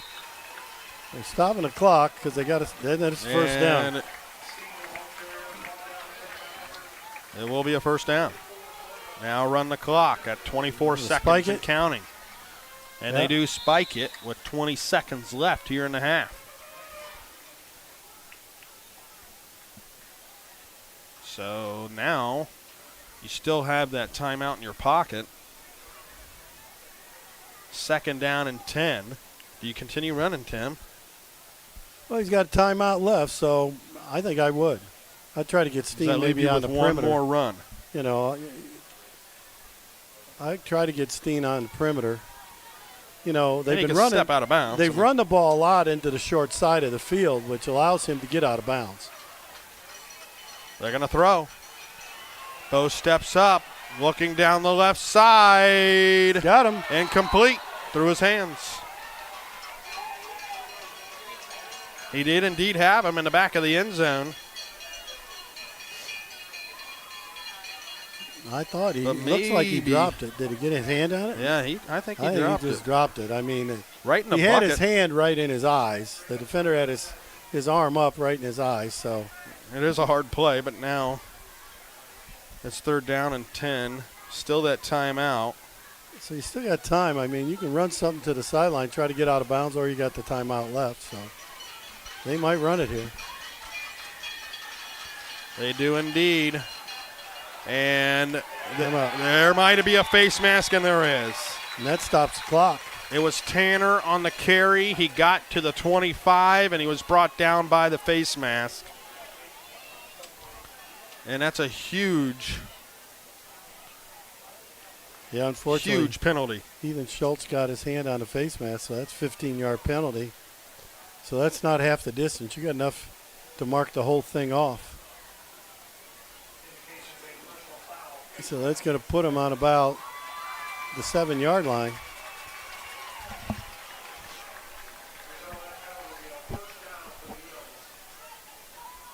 So now, again, you still got the timeout left. So you can run the ball, call timeout if you don't score. So that puts it, does that put it on the 7, or do they give them half the distance? Half the distance. Yeah, so it's on the 11. So it's on the 11. The clock's running. They don't know the clock's running. Call timeout. Oh, I think he knew. He took the timeout with 2. Are they going to run the field goal unit out? It looks like they are. It looks like they are. Didn't want to risk it. Maybe they didn't have a timeout left. Well, he had one left. Well, yeah, he had the one, but I'm just surprised. But yeah, I thought they might run it and then call timeout. But who knows? You never know. They're kids. So, you know, would he go down or try to drag some guy across the goal line or do whatever and then have the clock run out on him? So it's one of those things. Nathan Geary to kick the field goal, and this will be a 28-yard field goal attempt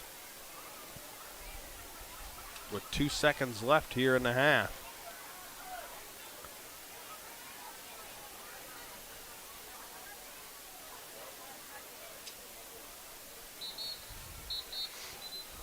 So Seneca East just now coming out of the huddle.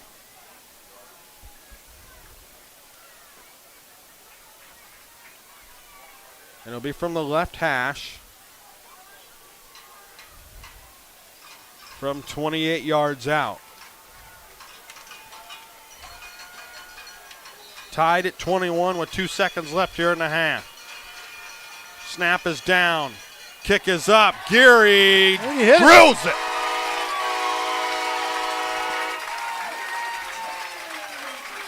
And he gives Carey the lead heading into the locker room. Nathan Geary with a 28-yard field goal that he knocks through to make it 24-21. Stay tuned for the Ohio News Network show here on WBCO. Stay tuned to OH Report for the bands. 24-21, our score at halftime. Carey on top of Seneca East. You're listening to the McDonald's of Bucyrus and Gallion Game of the Week here on WBCO, along with watching on the OH Report.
Instead of paying for some big-name spokesperson, Kasasa Checking gives that money back to you in cash rewards. In fact, it just bought me this cup of coffee.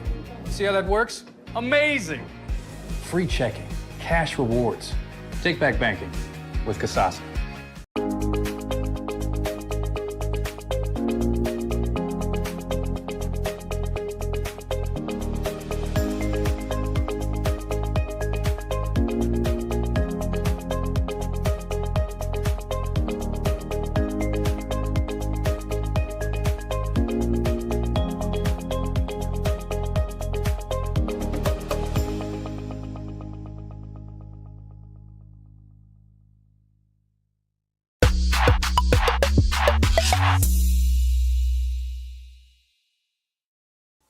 Take a look at all the action from Friday Night Football right here in North Central Ohio with great analysis, highlights, coach interviews, and so much more every single Friday night right here on the OH Report.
conclude tonight's show with a high-energy performance of Ozzy Osbourne's Crazy Train, a song that perfectly captured Dr. Kage's bold and spirited approach to leadership.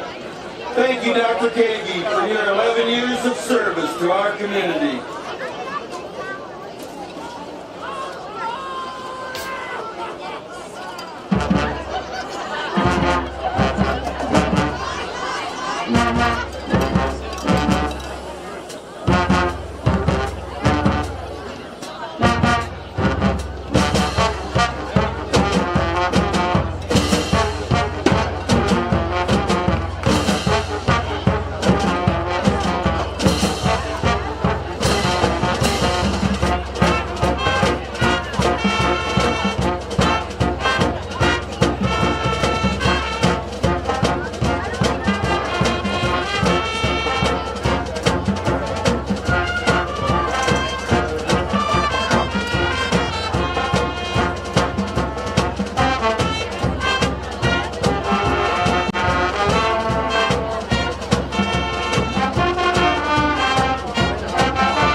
Ladies and gentlemen, led from the podium by drum major Mason Twain, we proudly present your Northwest Ohio Chick-fil-A Band of the Week, the 2024 Pride of Carey, the Carey High School Blue Devil Marching Band.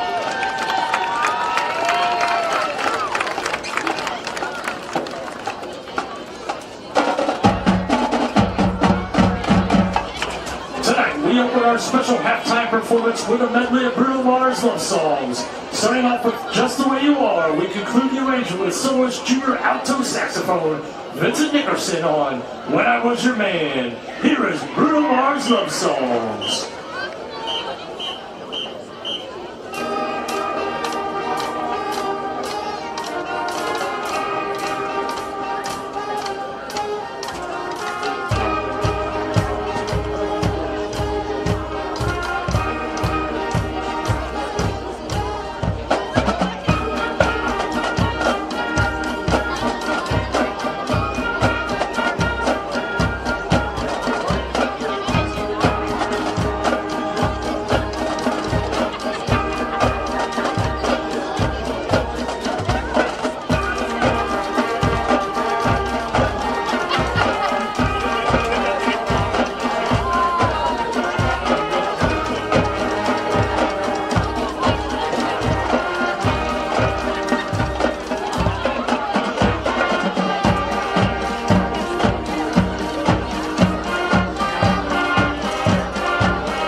1925 here at Carey High School.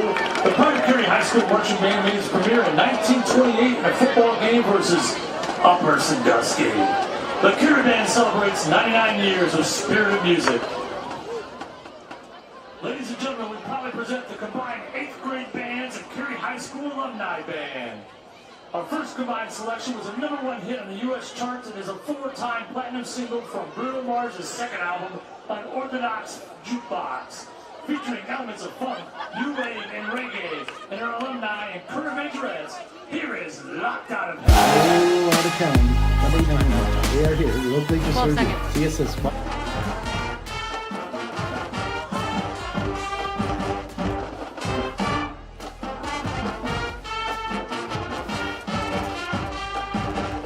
Back here on WBCO, the OH.REPORT, Jared Moore alongside Tim Byrie as the Carey Blue Devils hold a 24-21 lead on top of Seneca East here at halftime, thanks to a 28-yard field goal by Nathan Geary to end the half to separate the score. But, Tim, it's been a story of two offenses, maybe two completely different stories, but it has been a story of two offenses here tonight. Well, and the one thing we keep saying that we've said multiple times is it might come down to whoever has the ball last. In the first half, that's exactly what happened. Carey had the ball last, kicked the field goal, takes the lead. But, yes, two totally different offenses, you know. Stats are close. Carey had 10 first downs in the first half. Seneca East had 8. Total yards, Carey had 191, and Seneca East had 229. But it's how they got those yards. Carey has not completed a pass yet. They completed 2, but they have both been called back. 1 for a touchdown. But so they're 0 for 5 throwing the ball, but they've run it 26 times for 191 yards. And, of course, the big fella, Eli Steen, leads the way with 122 yards and 15 carries. But on the other hand, Seneca East, they only ran the ball 10 times. And to be quite honest, out of the 10 times they ran it, Nick Parks ran it 7 times, and probably, I think only one of them was a designed run. Mm-hmm. So the other 6 have been when he was trying to pass the ball and he scrambled out. So they have 10 for 40 yards on 10 carries. But Parks has completed 9 of 15 passes for 189 yards and threw that long TD right before halftime and to get them to tie the score back up. But, yeah, so it's just been a great ball game. The key here, I think one of the big keys is that Carey gets kickoff to start second half. And so the key for both of them. For Carey, it's to go down and score again. For Seneca East, it's to finally get a stop. And that's the huge question right now is, can Seneca East get a stop? So now we go to Coach Tim Byrie. And, I mean, this is – I don't think it's an effort thing, obviously, at all. No. So we'll take that out of the question already. It's more of a somehow, some way, please just get me one stop, and we just got to execute. Well, they're going to have to get them in a position where Carey gets in a 3rd and long and not on the other side of the 50. So, you know, I mean, once Carey crosses the 50-yard line, they're going to go 4 downs. And that's what's hurt them a couple times. But so they got to get stops on 1st and 2nd down. And to get them, they just got to get more people to Steen. Steen, you know, one, he's very deceptive with his speed. And he's got good feet. 2, he's just so strong that when one guy is coming to tackle him, he's either going to stiff arm them or I don't know what to call it. You know, he just kind of slaps their arm away. Yeah, so he's not really stiff arming them and getting his hand on their shoulder pads or their body and pushing them off. He just like slaps their hands away from them, so they can't get any hands on him and off it. And then he slides and off he goes. So they're going to have to get more people to him. Easier said than done because we're in Game 5 now, unbelievably, that it's halfway, you know, the halfway point of the season. And you can tell this young Carey offensive line or inexperienced offensive line, whatever you want to call them, they're coming together. And they're getting their hats on people. So it's you know, they're locking up with people, and it's not easy to to get people to steam. I mean, but both coaches, I'm sure, have talked about too. We just got to eliminate the penalties. I mean, that last drive, Carey scored had 2 touchdowns called back that they scored and ended up having to settle for the field goal. Seneca East ended up scoring that first drive, but again, probably ended up using up about 130 yards trying to score because it kept going backwards and then coming back and getting first downs. But it's just going to be imperative for somebody to get some stops early. And you can't say how huge. I mean, the penalties so far in that first half are what held Carey out of the end zone. Not necessarily Seneca East defense there at the end of the half. It was the penalties that kept them out of the end zone. Can both teams kind of get a grasp on that and look forward to the second half without committing those penalties? Well, I think in both of their cases, this crew has been, if nothing else, been consistent. They have called holding on the perimeter guys. They haven't called holding on the interior linemen. I think, if I'm not mistaken, all the holding calls, and there's been Carey's had 2, and Seneca East had 3, and I think they've all been on wide receivers. And so you just got to tell your wide receivers, number 1, keep your hands inside. Number 2, when the guy's getting away from you, don't push him. Just don't push him, because like I keep saying, I think it's a matter of sometimes they're locked up with a guy. The guy turns his back as he's getting away from him, and they keep blocking him. So they keep having their hands on him. I always thought that was legal as long as you started with your hands in the front. But, they're calling it, so you got to adjust. And, both these guys been around a long time, so I'm sure they will adjust. All right, so with that, we'll take a quick timeout. We'll come back with second half action here on WBCO and the OH Report. At the half, it is Carey 24 and Seneca East 21. We'll be right back.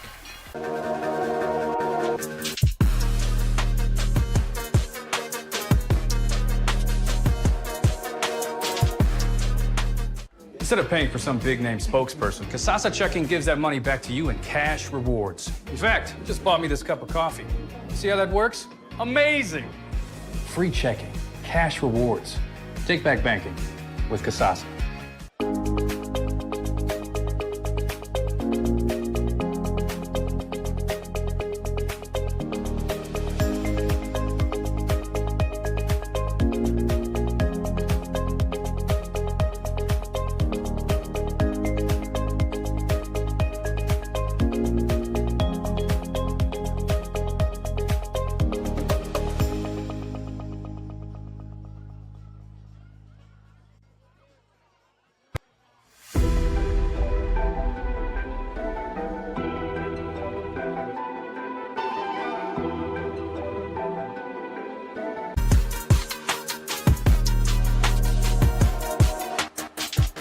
CO and the OH Report. Jared Moore alongside Tim Byrie. 24-21 at halftime. Carey on top of Seneca East, and Carey will begin the second half with the football. Some of the scores that pass along around the area, and that would be Ontario leading Clear Fork 17-6.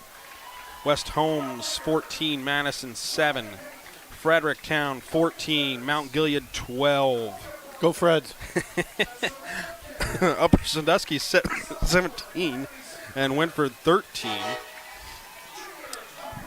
Lexington on top of Worcester 21-14. Shelby leading Galleon 20-0.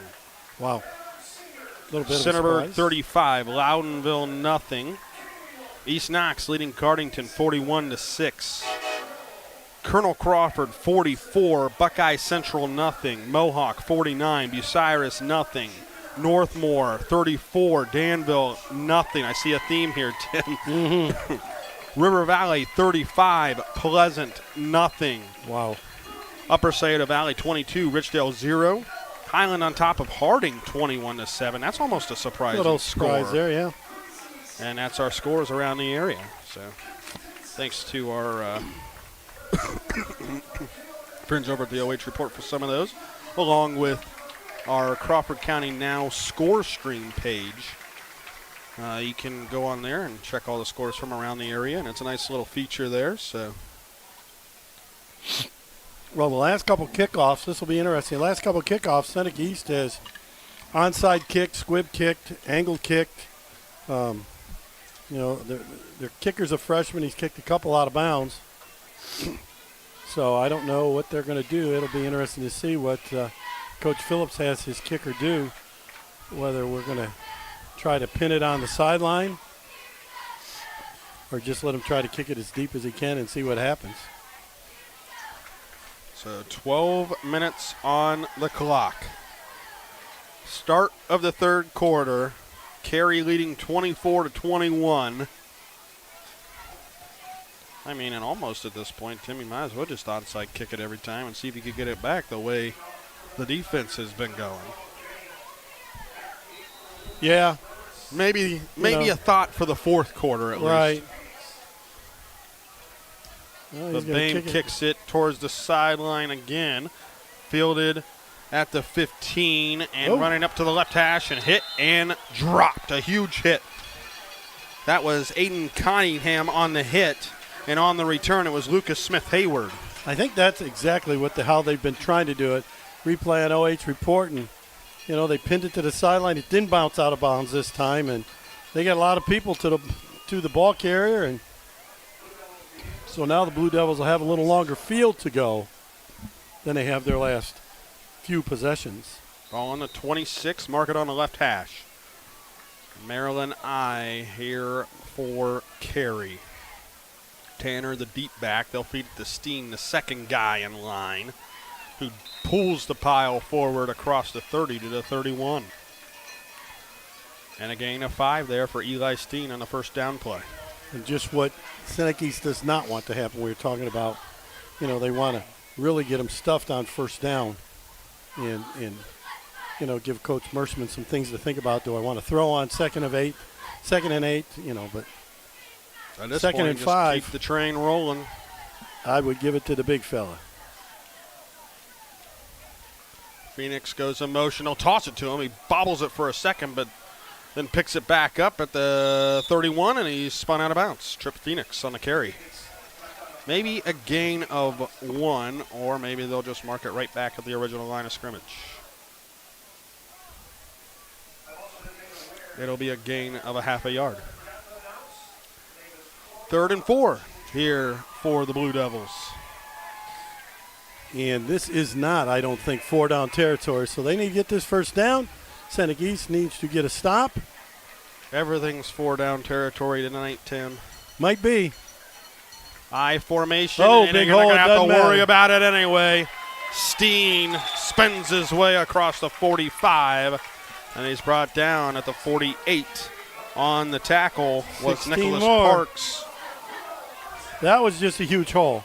And this time he didn't try to slap the arms out of the way or anything else, as we see on the OH.REPORT replay. He just ran the defensive back over. So 1st and 10, just underway here, second half. 10:44 left here. Carey's first down of the half. It's a straight up power I formation. Again, Steen off the left tackle. This time he spins around across midfield to the 49. Brought down on his back end, and on the tackle was Derek Cornwell.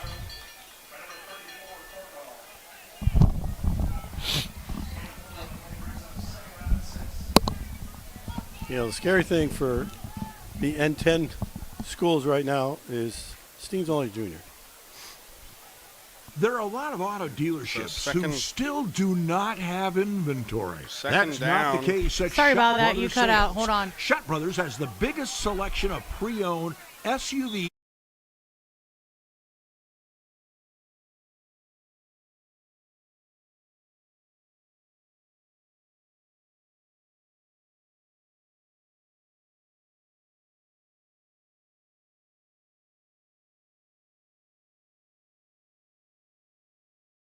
Down in 3 now here for Carey from the 45. So Now they might once be again wide open. Now they might be for sure in 4 downs, but I would imagine that guy in the middle of this I is going to get the ball. No, they gave it the up guy. No, he kept they it. do Oh, fake man, it. Even fooled me. There we go. Bose took it himself, picks up the first down inside the 40. Great ball handling. He indeed did fool both of us. Absolutely. Another first down. Weren't sure who had the ball, but Bose again, a great fake. Man, he's got that down. Yeah, he did a great job again. Well, he does a really good job of just taking his time. But the running backs also sell the fake too. But, you know, and it's just, you just got to take your time. Quarterbacks, I used to say, you know, gosh, from the time I played, and the quarterback coach said, just you got to ride them in there, and you just got to leave it in there a long time and pull it out. Trips to the left. They're going to launch it deep, and this might be the first mistake of the game, and it is dropped by Beamer, and that was a can of corn fly ball to dead center. He was camped under it for 15 seconds. You know, and that was a wide receiver. Commits the air. And that was a wide receiver that dropped it. He could have caught that thing. There you go. That was, yeah. I mean, that was just unbelievable. They had it red and dead, and it was almost there. It is off. Again. He just tossed her up in the air as high as he could, and it was nowhere near either one of the Carey receivers, and I think they'll go back to Mr. Steen right now. They indeed do. And he'll pull the pile forward again across the 35 to the 33. My goodness. You talk about being gift wrapped. Yeah, if Carey ends up scoring this time, that will be a huge play.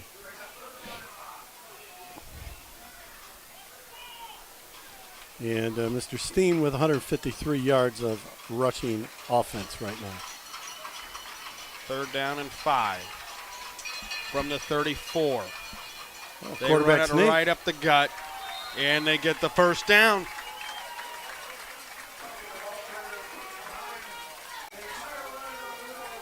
Just a great push by that offensive line, quarterback sneak. Now everybody else gets in there and starts pushing. Actually, it was Dash Puckett. Oh, was it? They fed it to the first guy, the up back.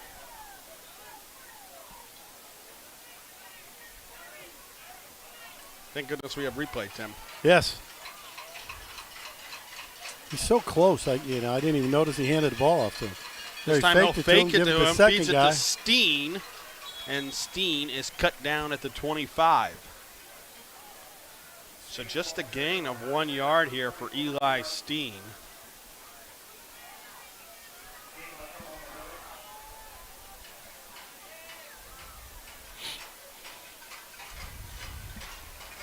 Second down and 9. So this is where Seneca East wants to be. Get a good stop on first down. Now you got to do the same thing on second. Because now, now all of a sudden Carey's in the gun and they may throw it.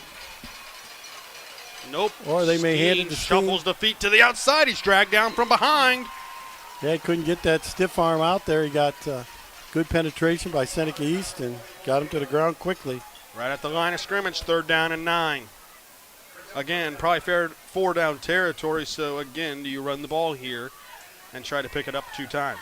Well, I don't think he will. I think they're probably going to throw it.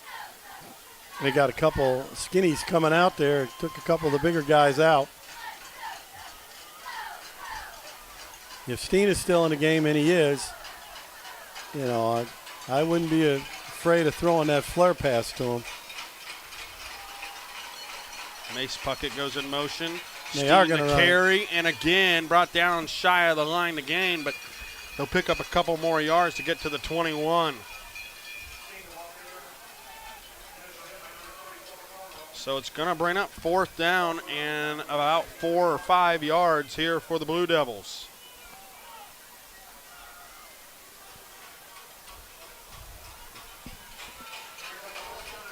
And this, with 5 minutes and 50 seconds left here in the 3rd quarter, this has been a drive. Methodical here for Carey. Yes, absolutely. This is what they want to do. Run that clock. Will he fake it to one of them and keep it? He has Steen to the left. 3 seconds on the play clock. They get it off. Steen, the carry. I don't pushing think so. the pile. Did he get it? I don't it think depends on the spot. It's going to be close. Still Carey's no call. thinking they got it. Seneca East thinks that maybe they stuffed him. And no, it's first down. They got it.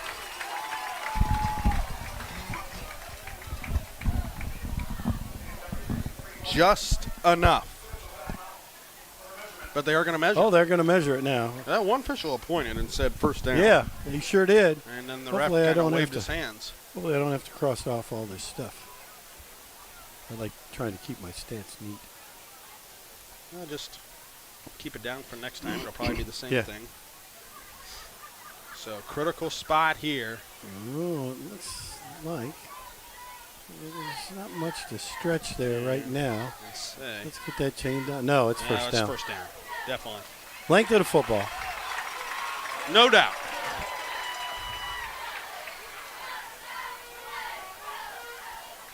I'm surprised they didn't go with the fourth down premier back and Brandon Tanner there, but they went with the power instead of the speed.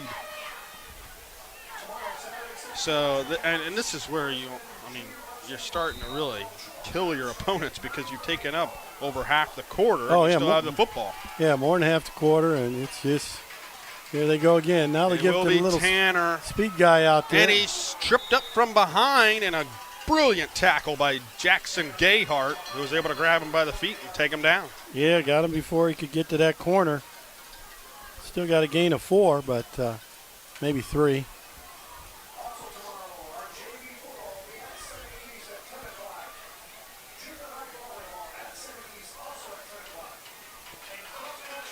It will be 2nd and 7. Let's see what they come up with there in the Maryland I this time. Bose this time on one of the carry. puckets. Yes, I believe it was Mace that time on the carry. Indeed it was, because Dash is standing right next to him. Okay. And Mace Puckett on the carry dives forward close to a first down. Bring up third down and about 2.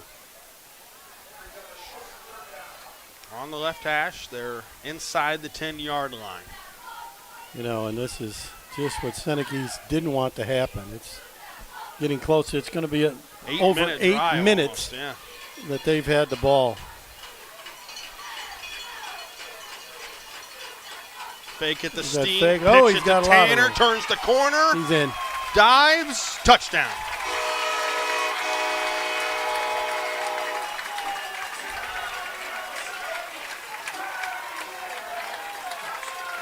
And Tanner gets into the end zone for the first time tonight. A nice 7-minute and 59-second drive.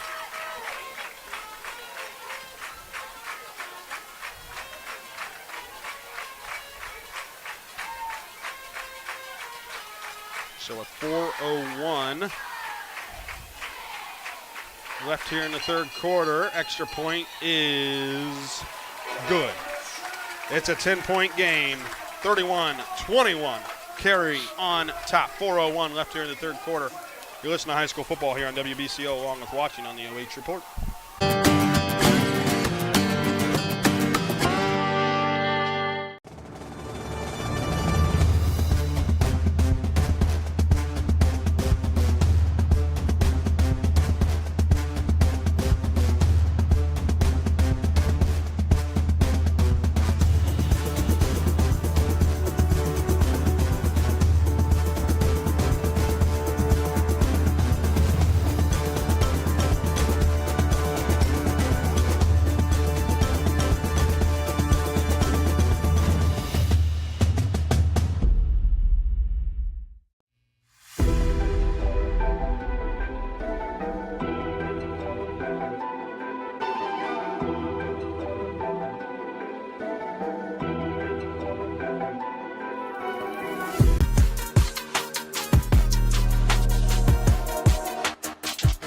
You're live. Back here on WBCO, Jared Moore and Tim Byrie along with the OH Report. Carey on top 31-21 thanks to a 9-yard touchdown run by Brandon Tanner. Seneca East has been answering pretty much all night, so let's see if they can answer that touchdown, get this thing down to 3 again. Nathan Geary set the kickoff. Squibs it. And Ryder fields it here for Seneca East across the 40. And then how many times have you seen An offensive lineman's number at 71, take the kickoff return and still return it. He did a pretty good job, we do have a name moving now. around a little bit. Yeah, we do have a name now, Justin Ryder. So yeah, he. I wonder if he has is his name on the roster somewhere with a different number? Maybe he got moved to an offensive lineman all of a sudden. Number 5. So there we go. So he probably was a skilled guy. Yeah. And now they moved him to offensive line. Maybe they're a little short offensive lineman, so they moved him to offensive line. Because, he's playing tackle right now. And, so he's a tight end, running back, defensive lineman. So now he's playing offensive tackle, so that's why he's 70. Empty set right now. Swing it out. And almost intercepted. Incomplete through the hands here of Taylor Young. He would have had some space to work with, though, as well. Yeah, it looked like he had a little room, and that hasn't happened very often. These guys are pretty sure-handed receivers normally. But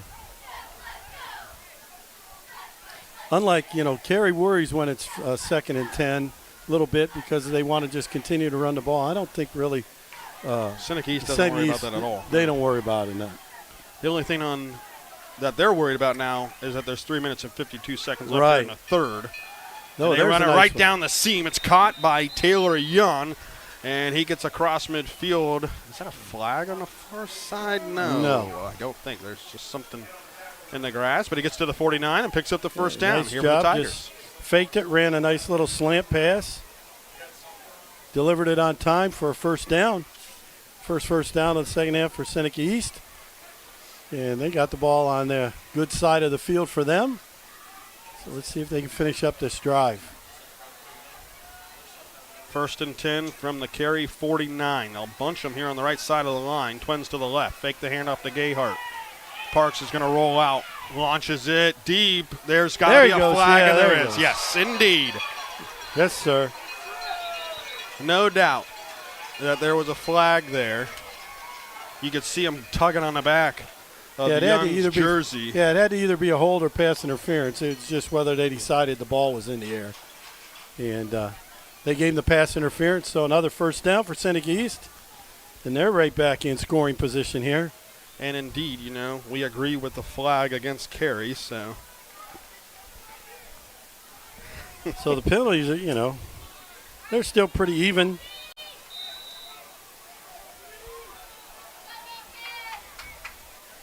In the gun. 4 wide receivers set. Quarterback draw all the way. Parks inside the 25. Bounces it outside down the sideline. Flag on the play.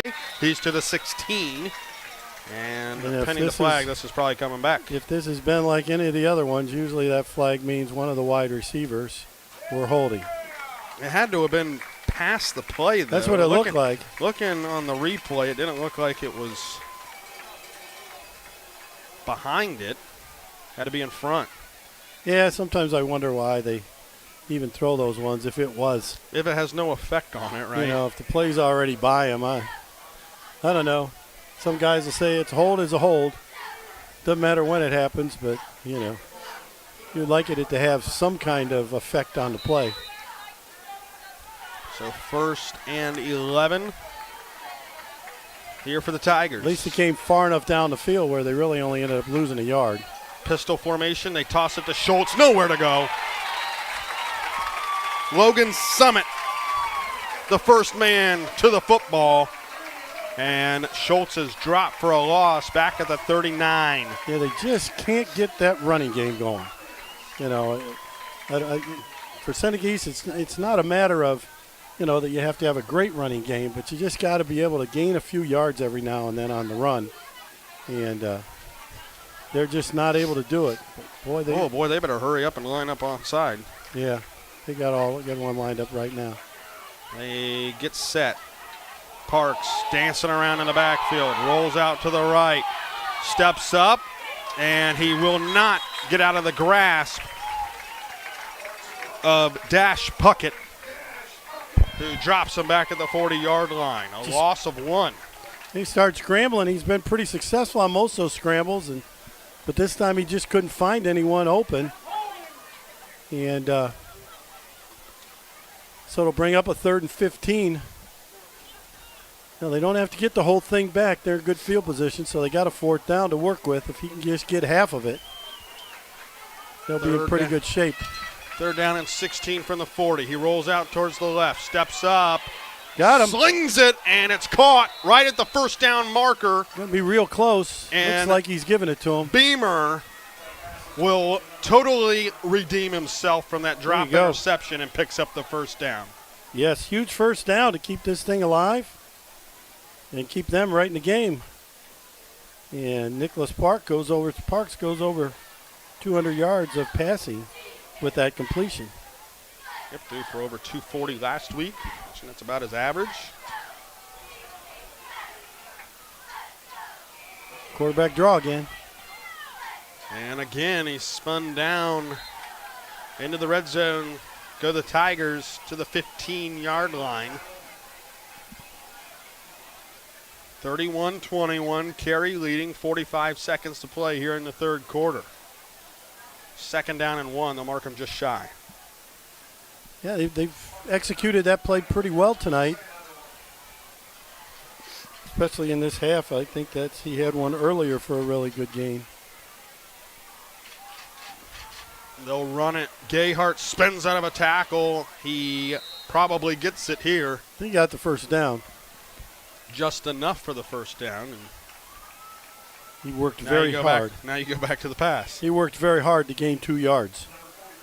But got the first down. That's the main thing. And they're back in business on the 12-yard line. See if they can punch it in. Game clock down to 12 seconds left here in the third. Trips to the right. Low snap picked up here by Parks. Trying to dance his way close to the 10. He'll make it to the 10. And that'll take us to the end of the third quarter.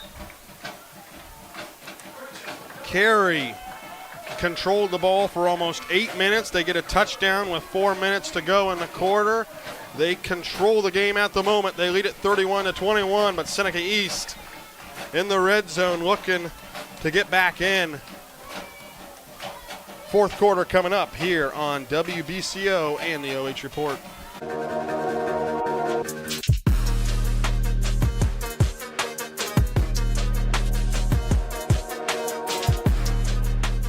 Instead of paying for some big-name spokesperson, Kasasa Checking gives that money back to you in cash rewards. In fact, it just bought me this cup of coffee. See how that works? Amazing! Free checking, cash rewards.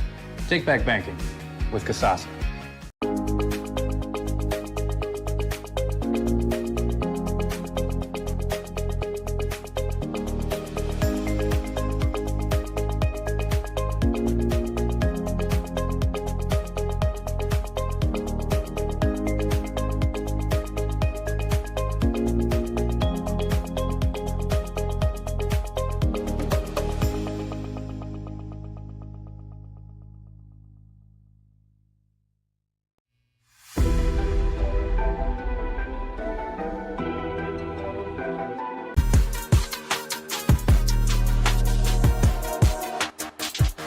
Fourth quarter coming up. Seneca East knocking on the door, trailing by 10. First things first, they got to get a score, then they got to get a stop. Young will line up in the backfield here in the shotgun with Parks, who takes it himself, dances around the 10, and he'll be dropped at the 9.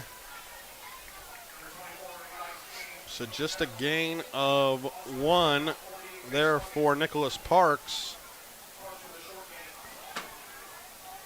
I mean, and that's been the consistency of their runs, has been the quarterback, but this time just a short game. Yeah, they only have a total of 48 yards rushing the ball. He's got 45 of them.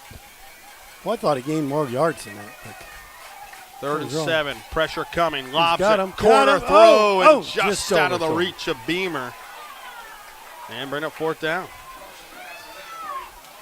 Kind of tried to throw a back shoulder fade, and Beamer got turned around, and it was just over his hand, or it would have been a touchdown. But so big play here for Seneca East. Certainly, they got to try to get this thing in the end zone, or they can get a first down. It looks like on about the 1 yard line.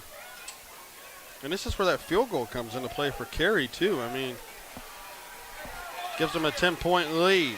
Looking to throw. Parks rolling. Corner. Caught. Did he get his foot in? Incomplete. Oh, man. They're going to say out of bounds. Out of bounds. Great effort. And let's be the judge. Here on the replay. Out of bounds, definitely. Out of bounds. Just tried to drag that foot. Just missed. Probably by less than a foot of getting his toe down. And now, I don't know, is the clock running? Is that what they're waving off? I don't know.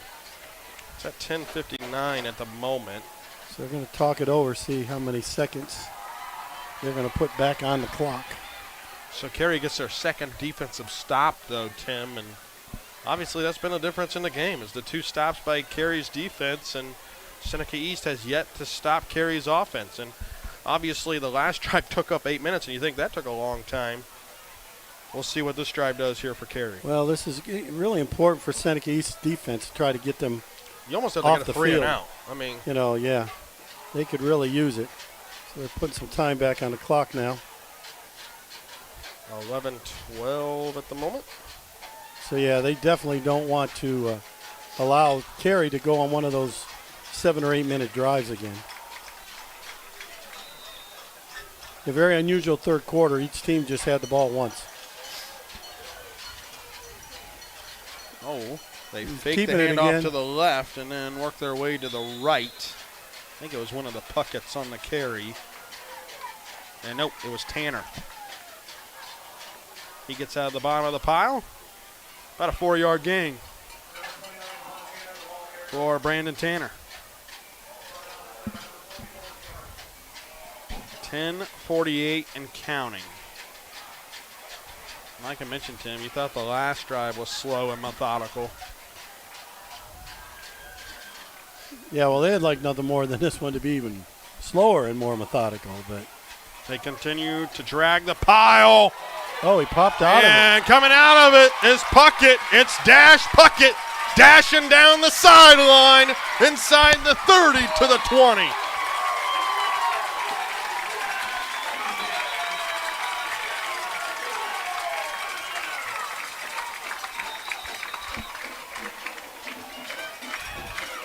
I don't see any flags, but they're walking back. And one of the coaches has got, oh, there it is. It was out of bounds, actually. And again, I think it was one of those flags where they didn't have to block the guy any longer. Looks like just a sideline warning here, maybe, Tim. Yeah, it might be. I think that's what it is.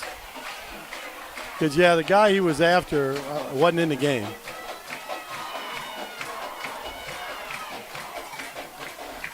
So, 37 and 67-yard run for which Puckett? Dash Puckett. It'll be Bose, Maryland I. Tanner on the carry, trying to spin out of a tackle, held on for dear life here. Lost there. By Jackson Gayhart. And a loss on the play of about 3 yards. Just grabbed him by the jersey and held on, and bring up a 2nd down and 13. We got to give Seneca East defense really some credit. As long as they've been out there on the field, especially this half, they're still making plays. Maryland I again. Steen powers forward, and he's spun down at the 21. So still not back to the original line of scrimmage, but a pickup of 2 yards there for Steen. 3rd down and 11. Well, even here, if they can hold them, they still got a shot, because they're pretty explosive on offense. And talking about Seneca East, so if they can hold them here, even though it'll give them a long field, they're still got a shot at this thing. 9 minutes, 10 seconds left in the game. Carey with a 31-21 lead here on Seneca East. Once again, the Maryland I from the right hash. 3rd down and 11. Fakes the handoff. Oh, he's got him out, wide open. Lobs it deep into the end zone. Dropped. Intended for Bryce Puckett. And Bose tried to drop it in the bucket. And right through the hands. You know what, though? And again, it was a very good fake. And it looks like they're going to kick a field goal again. They are. Go up by possibly 13 here. Yeah, the previous play, really, again, a nice fake by Kyler Bowes. And this will the be tight end just snuck out there, and he had him wide open. But a 38-yard field goal for Geary. He hit from 28, and he will not hit from 38, and that may not have even had the distance. So the field goal wide to the left here for Geary. Maybe just rushed it a little bit there, too. They kind of ran him on a little bit late and then didn't really have enough time, it felt like, to get set. We'll see if Seneca East can get one of those explosive plays in their passing game. And they get the stop, Tim. You know, got what they needed. And it didn't take up too much time off the clock, but now the field position game has changed it to where they have the ball thrown 20 yards. Yeah, the one long run, you know, really hurt them. But so time-wise, though, it didn't take much time off the clock. But like you said, it kind of flipped the field position-wise. So let's see what they can come up with and see if they can score kind of quick. 1st and 10 from their own 20. Trips to the right. He's going to step up. Room to run here on the left side, but he's brought down at the 19 for a loss. Landon Tyson dragged him down from behind, along with Gavin Snyder. Well, he rolled. Parks rolled to the left pretty quick, and he only had one receiver on this side. He had the other guys all were on the other side to the right. He might have been better off trying to take off that way a little bit. 2nd down and 11. Parks to throw. Looking to the right. Slings it up the middle of the field, and good it's caught. Good throw, good catch. Right at the first down, and it will be a first down. So to the 30-yard line.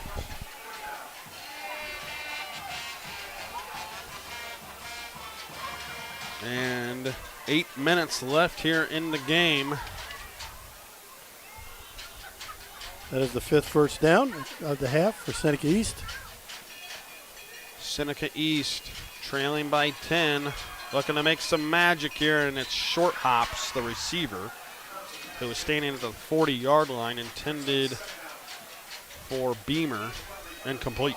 Yeah, I thought Beamer ran a nice comeback route, had a little room, and ball's just thrown a little bit low. No big deal for Seneca East, 2nd and 10.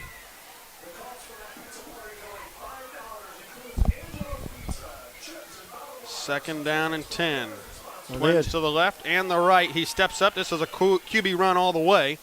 Parks trying to get to the 40. They'll shove him back just shy of the 40-yard line. Depending on the spot, it looks like they're going to give it to him. A pretty good spot. So he may have it. They do. They're signaling he had the first down. Yeah. I don't think he quite had it, but give it to him. Absolutely. 7.5 left in the game. 6th first down. He's got 54 yards on 13 carries to go along with his 224 yards throwing it. He's having a nice night. Parks looking to the left, now looks back to the right, swings it out wide. It's caught by Zach, turns it upfield across the 45, and he's taken down by the legs by Mace Puckett, shy of the first down at the 48. They're just moving the ball down the field. Could use to maybe hit a little deeper one sooner or later, but they just got to keep moving the field and getting yardage. To throw again, guns it to Young, and it's incomplete. Put a lot of heat on that one. Yeah, he shows that he's got a real nice arm. Sometimes you just need a little bit softer touch, though, Tim. So. Yeah. But, of course, sometimes you also have to thread the needle a little bit. Yeah, I think that's what he was worried about was getting it between a couple defenders, so he put a little extra heat on it. All right, now they just got to make sure they get the first down here. 4 wide receivers set. Zach goes in motion. They'll give it off to the running back, Gayhart, working his way to midfield. He won't make it. He's short. He's at the 49, a gain of 1, and he'll be 1 yard shy of the first down. It's a huge play coming up here on 4th and a long one.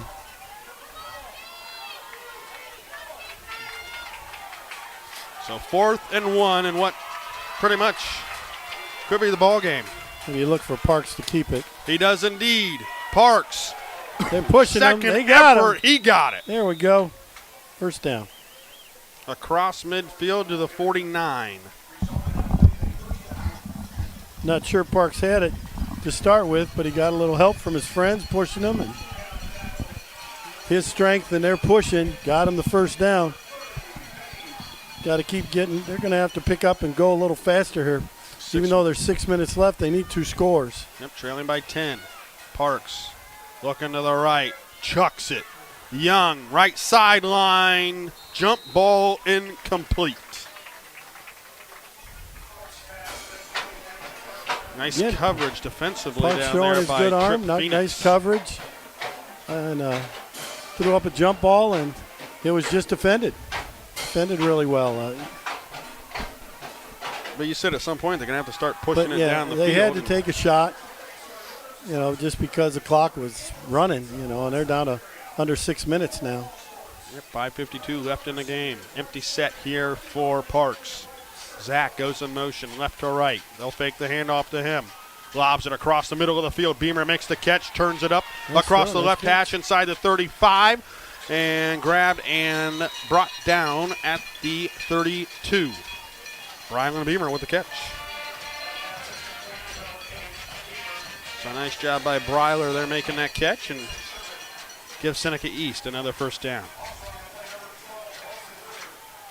31-21. Another first down is the score with 5.5 left in the game. At this point, you're probably talking about getting an onside kick. They faked the screen, lob it out to the right, and they left his receiver out to dry. Young was up in the air, and it's incomplete. Getting up. Boy, he took a pretty good hit. They faked the screen, and that was the blocker that was usually he stops the block, and he ran down and ran down the field. And Taylor Young was down there, and he just threw it a little high and in late. And so they were able to get it defended while he was up in the air. He got flipped pretty good. Luckily, he got up and walked off the field. Second down, Parks going to run it himself. A little juke on the inside, and he's grabbed and taken down by the legs at the 26. Gain of about 5 there for Nicholas Parks. 3rd down and 5. He's but really the clock shifty continues and, to run. For his size, he seems to have pretty good strength. But now 3rd and 4, but that clock just keeps ticking. I'm sure Coach Phillips is wishing it would tick a little slower. Lobs it across the middle, wide open. Gayhart catch, 5, end zone. Seneca East. Back in it. Back in it. That was a 26-yard touchdown pass from Nicholas Parks to Jackson Gayhart.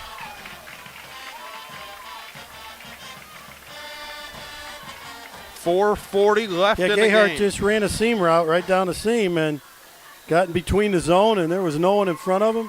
Ball delivered on time, touchdown. Should be back to a 3-point game after this extra point. They'll be blocked. And that comes up huge. 31-27. You take away a possible tie from a field goal attempt. Right. And it is still a 2-possession game. They're sending out their hands team. They think maybe there might be a onside kick here, which they've tried a couple onside kicks and been very close to recovering them, so wouldn't surprise me. So 31-27. We'll keep it right here. 26-yard touchdown pass from Nicholas Parks to Jackson Gayhart. Very well designed play, and he made the catch right down the seam. With 40 left. That's the one he was the one I've been asking about during the whole game. He I proved you wrong.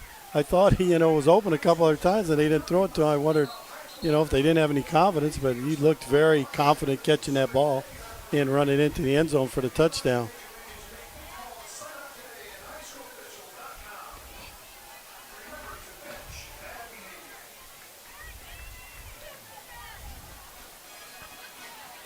So, yep, Carey is going to stack everybody up between the 40 and 50-yard lines with one guy back, and that's Trip Phoenix. Sometimes you put, and they kick it from this hash on this side.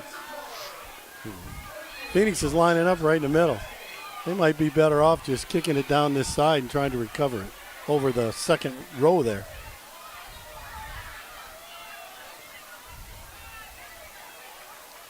So it will be Aiden Bame here on the kick. We'll see what he decides to do.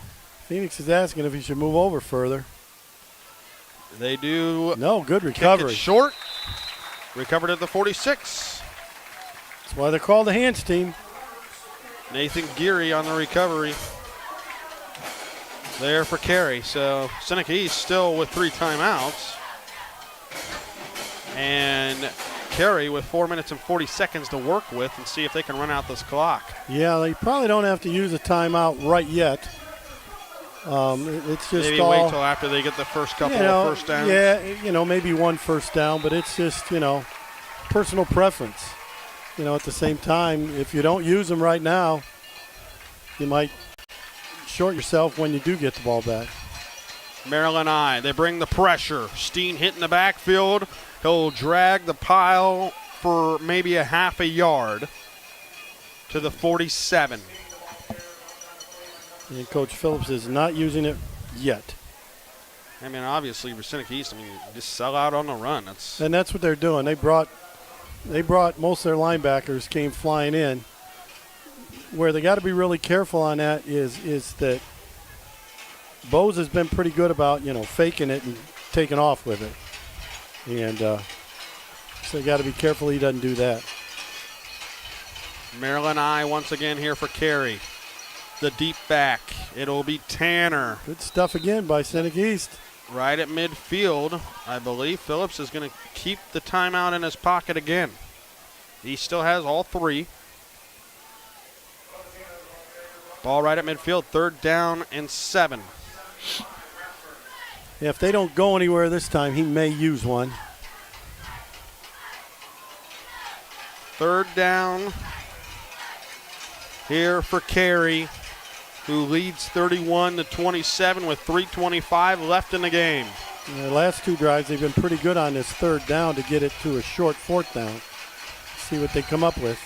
Feed it to the up back. Ball's loose! I think Seneca East has it. Yes, they do. And they do! Woo-hoo-hoo.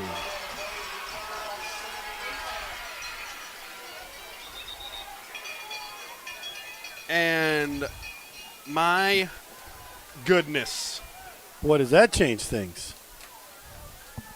So now they there got a guy is down. An injured player down. We're going to step aside for a quick timeout. 31-27, 3:10 left here in the game. Seneca East with the football. We'll be right back.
WBCO and the OH report, and a turn of events here. Seneca East has stopped Carey twice in a row now. They trail by 4 with 3:12 left in the game, and they have the football off the fumble recovery at the 49-yard line. And plenty of time. I mean, 3:12, 3 timeouts. They throw the ball. They're not going to throw it this time. Parks has to hold on to that football, gets inside the 40. They're going to say he was down. Carey says that's a fumble. The ball came out, but you judge for yourself. I mean, it looks like he was down to me. I thought he was down also. So Parks keeps the drive alive to the 38. 2:50 left here in the game. And if you're Coach Merschman, do you consider that's what I was just thinking. Both teams have 3 apiece. You know, right now they're in that mid zone where both coaches are, probably saying, no, not yet, not yet. To throw. Out in the flat. Beamer catches it, maybe for a yard, and then goes they're down. stopping the clock. It looks like he went out of bounds. So are they saying he got out of bounds? Because I was going to say he might have been better off dropping that when they only gained a yard or 2. He dove out of bounds, Tim, it looks like. Okay, so they must have got him out of bounds. Good for him. Yeah, gained about 2 yards. 2nd down and 8. 15 seconds on the play clock. The fans from Carey asking why is the clock stopped. Well, the officials told him to stop it. So to throw, Parks looking to the left, steps up in the pocket. Oh, my There's gosh. a flag, and it's incomplete. Just lobs it out, and it falls to the grass. Unfortunately, that was an obvious. Now it's interesting. I would imagine you'll take the hold. I mean, he just threw him down. Yeah, that was Jackson Gayhart just grabbed him he and just grabbed him tossed and him threw to him the on the side. ground. He made it kind of an easy call. So now make it 2nd down and 18.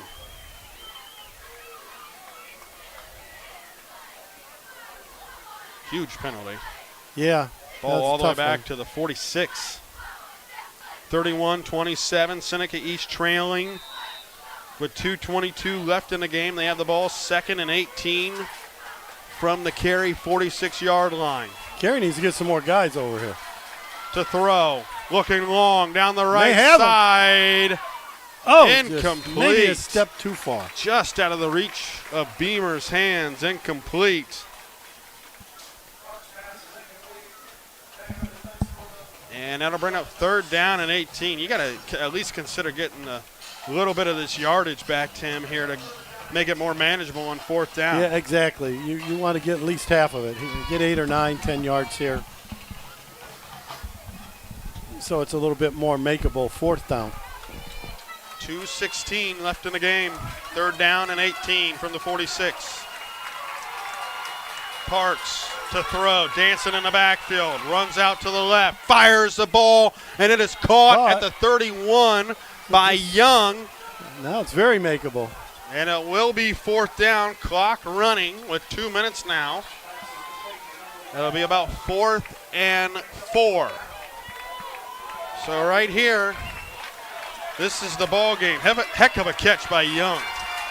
From the 31. 4th down and 4, 1:40 to play. And we're going to have a timeout. Coach Merschman and Carey take a timeout. We'll take one as well. 31-27, 1:41 to go. 4th down coming up for Seneca East. We'll be back.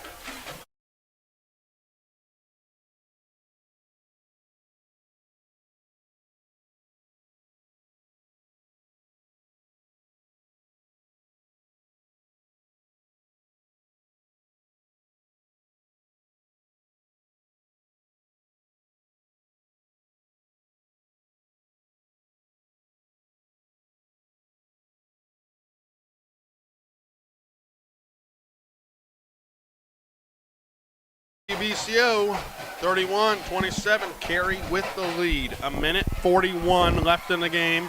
Seneca East with a 4th and 4 from the Carey 31-yard line. Tim, what's the call here? Well, you got all kinds of things, but the thing that I think is most scary for the Carey defense is Parks' ability to run. You got to get them out in the open field a little bit and roll them out, right? Yeah, Maybe so to the long side there, the wide side of the field. And he can make things happen with his feet, and that's exactly what they're doing. Exactly what he does. Rolls out, steps up, lobs it long to the end zone. Caught! Touchdown! Touchdown! Oh, my gosh! Oh, my. What a catch on 4th and 4. I think it was Taylor Young, and it was. Taylor Young hauls in a 31-yard touchdown pass from Nicholas Parks, and Seneca East with the lead, 33-31. And now the all-important extra point coming up. What a great throw. Great throw. On the move, laid it right in there. Nice catch. He got turned around, went to the ground, and held on to the ball. Extra point up and good. 3-point game. Seneca East with the lead. 1:34 left in the game.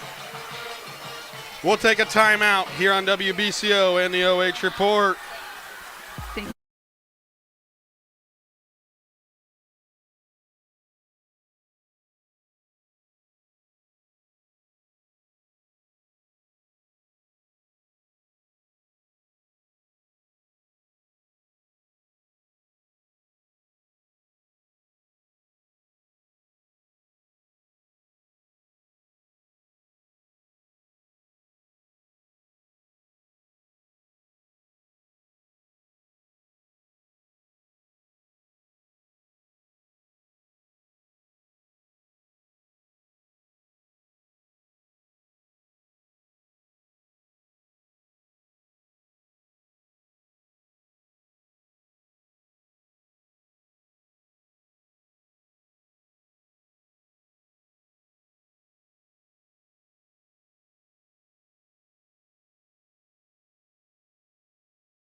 Here on WBCO and the OH Report, Nicholas Parks, 31-yard touchdown pass to Taylor Young.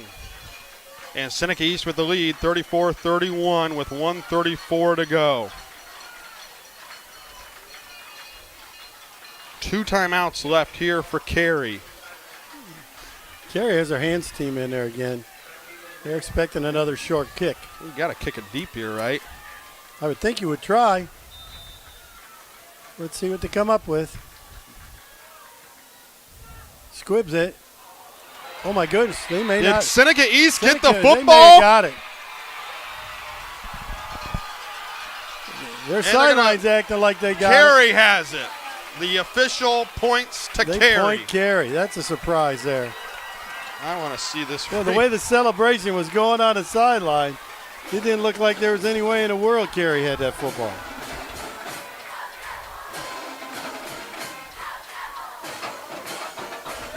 Coach Phillips is getting an explanation, but oh well. Carey football, well, it'll be interesting. You know, Carey has not completed a pass yet this game. So they're going to have to complete a couple with only a minute 33 left and 2 timeouts. Carey with the ball on their own 41-yard line. As Tim mentioned, 2 timeouts. To throw. Bose chucks it deep. Ball up for grabs, and it is intercepted. Nicholas Parks picks it off.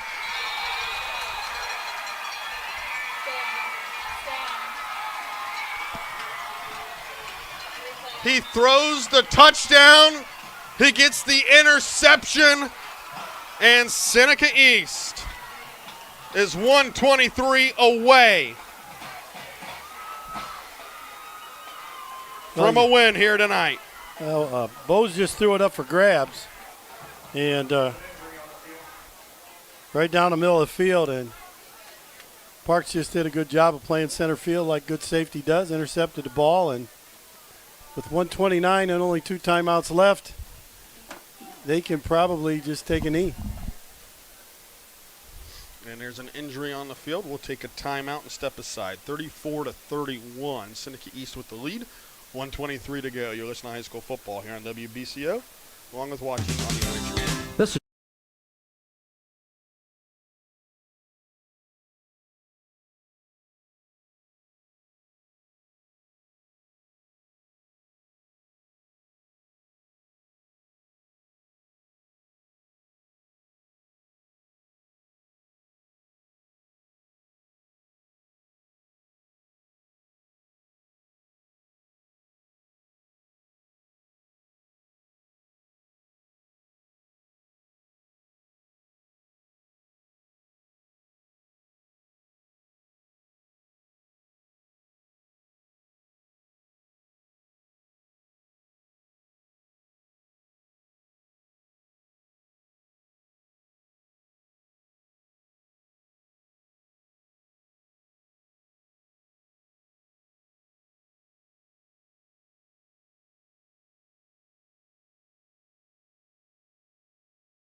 OH.REPORT, Jared Moore alongside Tim Byrie.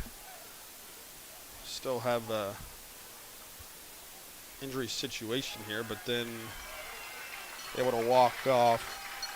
Here was Brett Martin for Seneca East, but Nicholas Parks with an interception, and Carey still with 2 timeouts, but now time is on the side of the Tigers.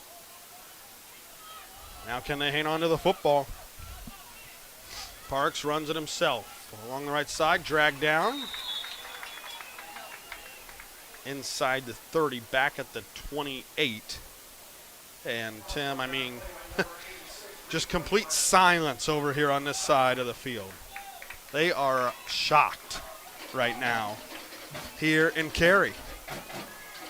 Well, it's stunned silence because what a comeback by Seneca East. Just a great, great comeback. They were trailing 31-21 with 4 minutes to go in the third quarter, and that's when they picked it up both defensively and offensively.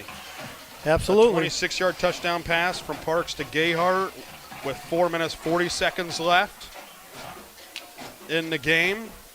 They get the stop that they needed on a fumble recovery at midfield. And then with 1:34 left, a 31-yard touchdown pass from Nicholas Parks to Taylor Young.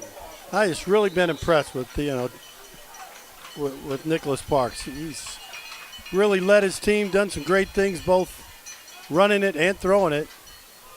As he's on the ground again right at the 30, and Coach Merschman again takes the timeout with 1:11 left here in the game. That's their final timeout. That's it. They cannot stop the clock anymore. So 40 seconds comes off. You're down They're close. They're close to running 40 it out. seconds about at that point, and I mean, if you take more than 1 second on the play, which they're going to Parks is going to run around probably for a little bit. They're going to probably punt it with about just 20, I don't think you have 15 to 20 seconds. Well, yeah, you do have to, but you can't take 40 seconds off here. Right. Yeah, you're right. And that's when Carey brings the pressure. Yeah, and they're going to try to block it. So you tell your punter, just catch it, don't take any steps. Just catch it and kick it. So Seneca East still not out of the woods yet, Tim, but no. You can tell the faithful from Attica are starting to get a little antsy and get ready for this victory. This could be a huge win for them. Absolutely. Gets them 2-0 in the N10. And so still puts them in the no worse than first place, whoever wins this thing. They'll run it on the inside. It's Young, holds on to the football. Gets right back to the 30 with 1:02, now 35 seconds on the play clock. So you're looking at about 30 seconds where they're going to have to punt the football. And I would assume that Coach Phillips is going to take a timeout and then take the punt. And like you said, I mean, Carey's going to bring the house. It'll be about 26 seconds on the clock when they punt it.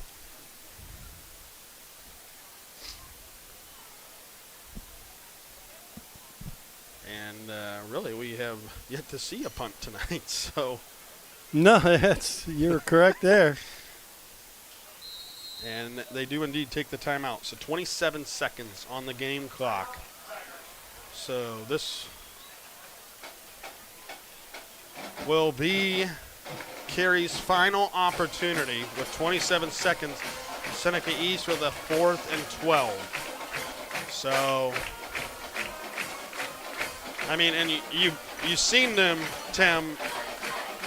Obviously, they're not a throwing team. So when you get in a position like this, and that's where Bose throws the interception. So you can't put him in that position.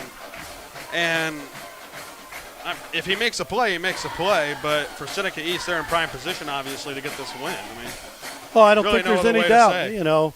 But what a great football. It's been a great high school football team. Two teams that, you know, maybe their records didn't show it, but, you know, Carey's going to be if they lose, they're a one-win team. Somebody's going to be a one-win team, 1-3, or 1-4, and the other team's going to be 3-2.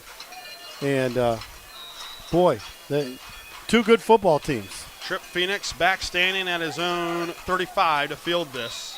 There's going to be a penalty flag and a false start. But he has only had 3 returns this year, Tim.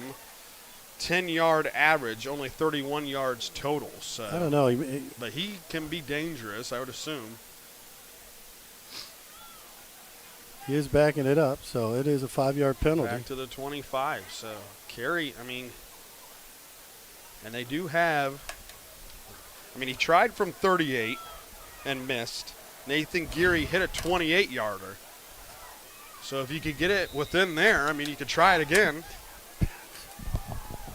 if you're the Carey Blue Devils. All right, but first things first, Seneca East has to get this punt away. And they're going to take a timeout again and talk things over. What do you think's going through their minds right now? I mean, they're not really backing up to punt at the moment, Tim, but. Well, you know, it obviously looks the way they were backing up. The Parks is their punter. So he's just got to catch it, like I said, take one step and kick it. And he'll be all right if he does that. And then Gayhart is also a punter for them. Okay. So either can punt it. They both have done the duties so far this year. So Parks that's the averaging thing. almost 40 yards a punt. Jackson Gayhart at 35 yards a punt. The biggest thing they got to do is it's got to be a good snap. As long as your snapper gets it back there well, you're in good shape. And Trip Phoenix now standing It at sure his looks own like they're going to 42. shift again. They will. Indeed, drop back. And they do get it away, end over end. And it's going to hit right around the 43. And I would just let this thing run. And finally, the officials blow it dead at 21 seconds. So good job by Seneca East. And now they kept it away from Phoenix, not able to even Absolutely. return. So now they just got to get in there, prevent defense, back some safeties up, and say just keep everything in front of you. They have no timeouts, so they probably at best have 2 plays. You know, keep them in the middle of the field, like you said. Yeah, just keep them in the middle of the field. And especially if you can tackle them before they get a first down, they got a real, you know, it's going to be hard to get more than a couple plays off. I mean, how hard is this when you run a Maryland eye, even a wishbone at times? How hard is it to start this 2-minute offense? Oh, exactly. But I'm sure they practice it. Bose chucks it deep down the right Be side. Picked off Beamer seals the deal. It's over now.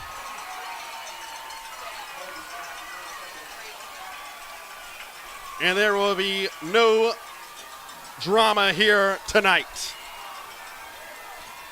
In the final drive, and Seneca East is going to come away with a 34-31 win, and they will get into victory formation. Outstanding game. Boy, real good high school football game.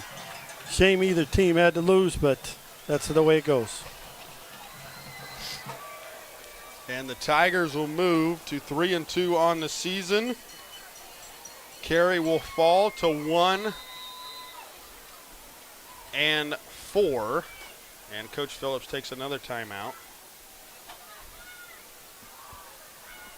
But what a ball game, Tim. I mean, best one we've seen in a long time. No doubt about it. Nicholas Parks does it with his arm, picked off a pass late in the 4th. And now Seneca East can celebrate their first win against Carey since 2018. Wow, what a great win. Congratulations to the Tigers. And now Carey has lost a total of 3 games by only 1 possession. Yeah. 3 out of their 4 losses are by 1 possession, Tim, and that's just the way it shakes out. And what do you say, 17th coming into tonight in their playoff ranking? Mm-hmm. This isn't going to do them any favors here tonight. Not a lot of room for error, especially with the division shakeup, Tim. I mean, it's kind of almost even things out, it seems like.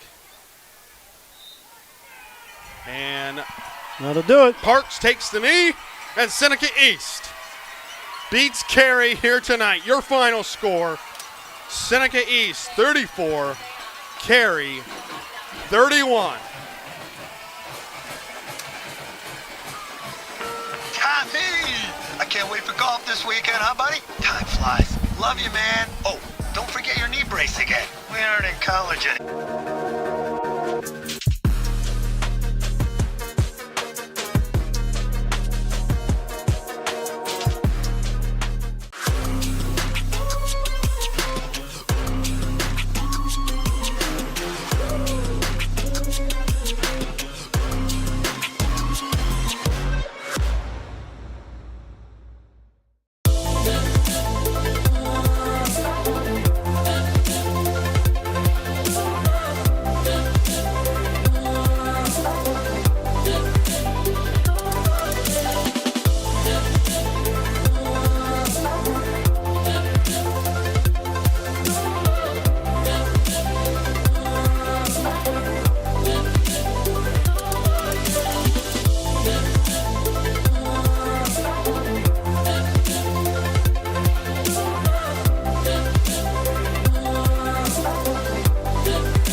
Instead of paying for some big-name spokesperson, Kasasa Checking gives that money back to you in cash rewards. In fact, you just bought me this cup of coffee.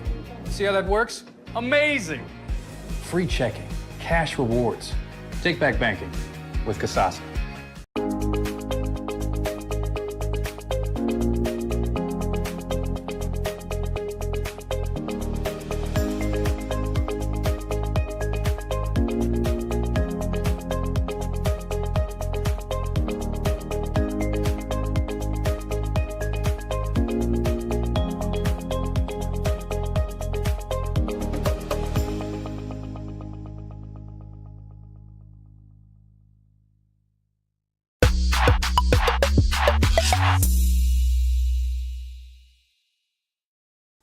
Take a look at all the action from Friday Night Football right here in North Central Ohio with great analysis, highlights, coach interviews, and so much more every single Friday night right here on the OH Report.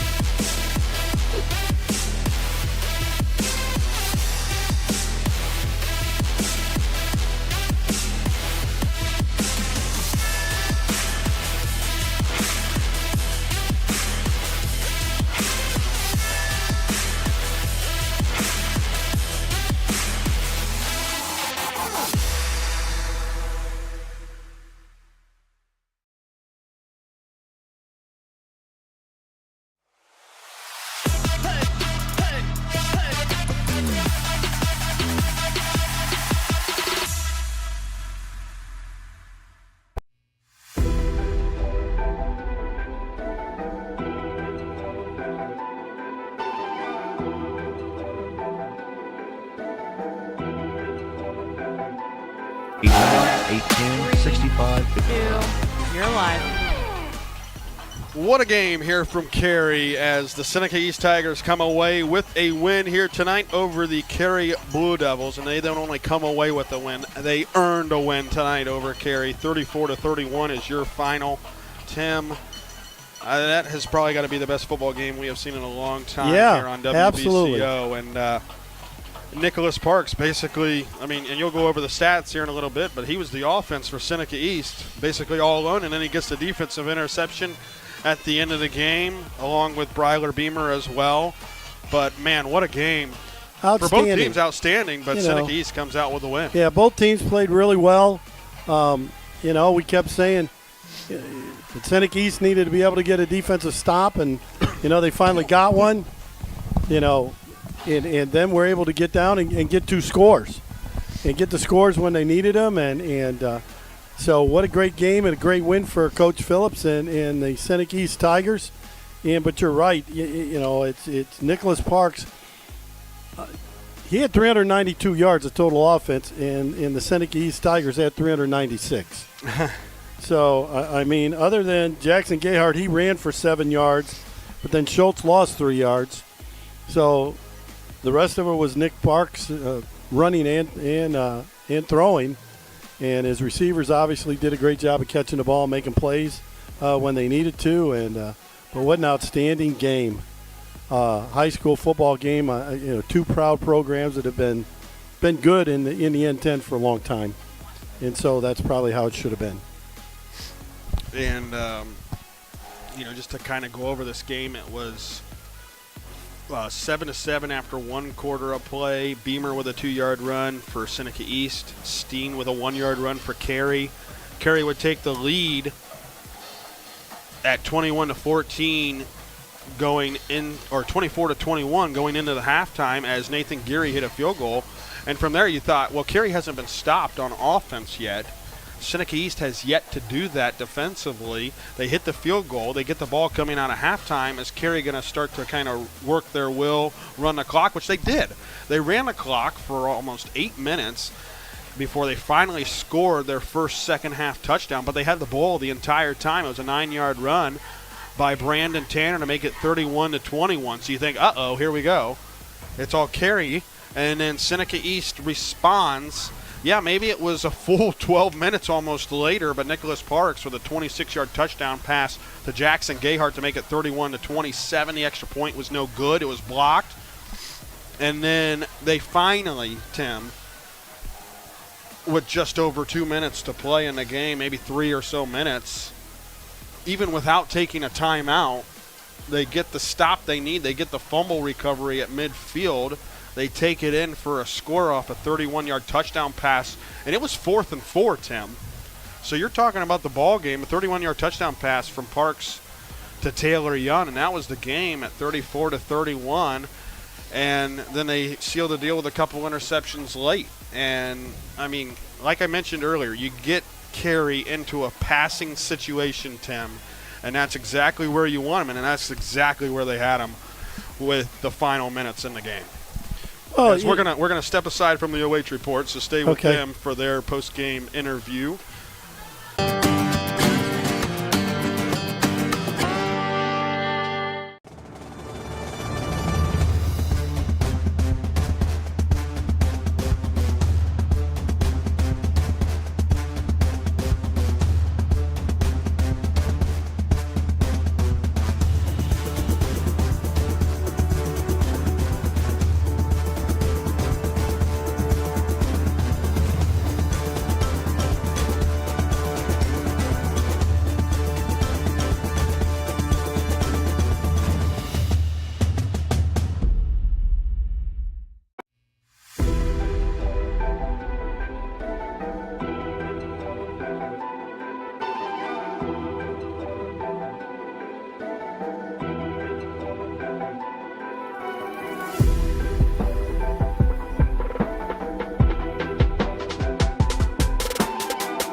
Back now with our Old 30 Barbecue MVP, Nicholas Parks, with the first win that Seneca East has beat Carey since 2018.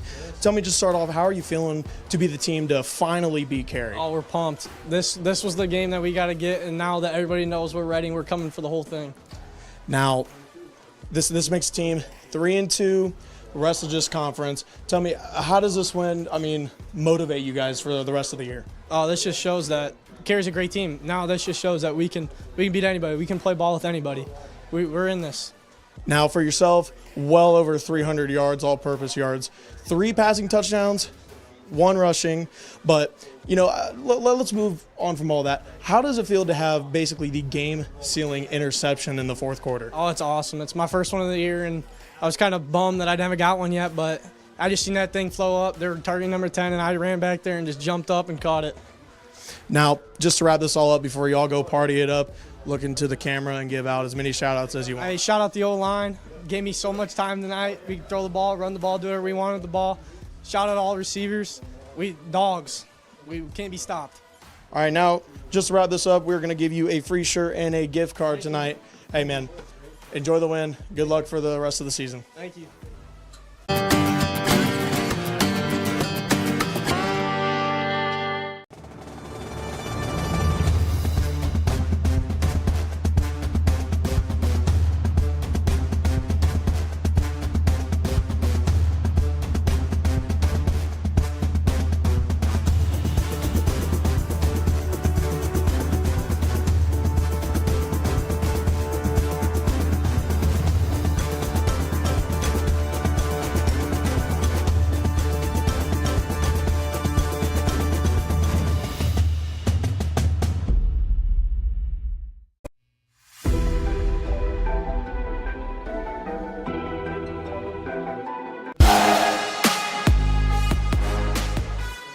Back now with the post-game show with a shocking win. Seneca East beating Carey for the first time since 2018, 34-31. Now, I got to get this really, really nice, quick, short, and sweet because we got to get on the road. I just want to say a big shout out and thank you to all of our sponsors. We can't do anything without y'all. And, you know, tune in for the Friday Night Pigskin. It's going to be on here soon. It's going to be fun. We're going to have a good time. But for everyone at home, have a good night.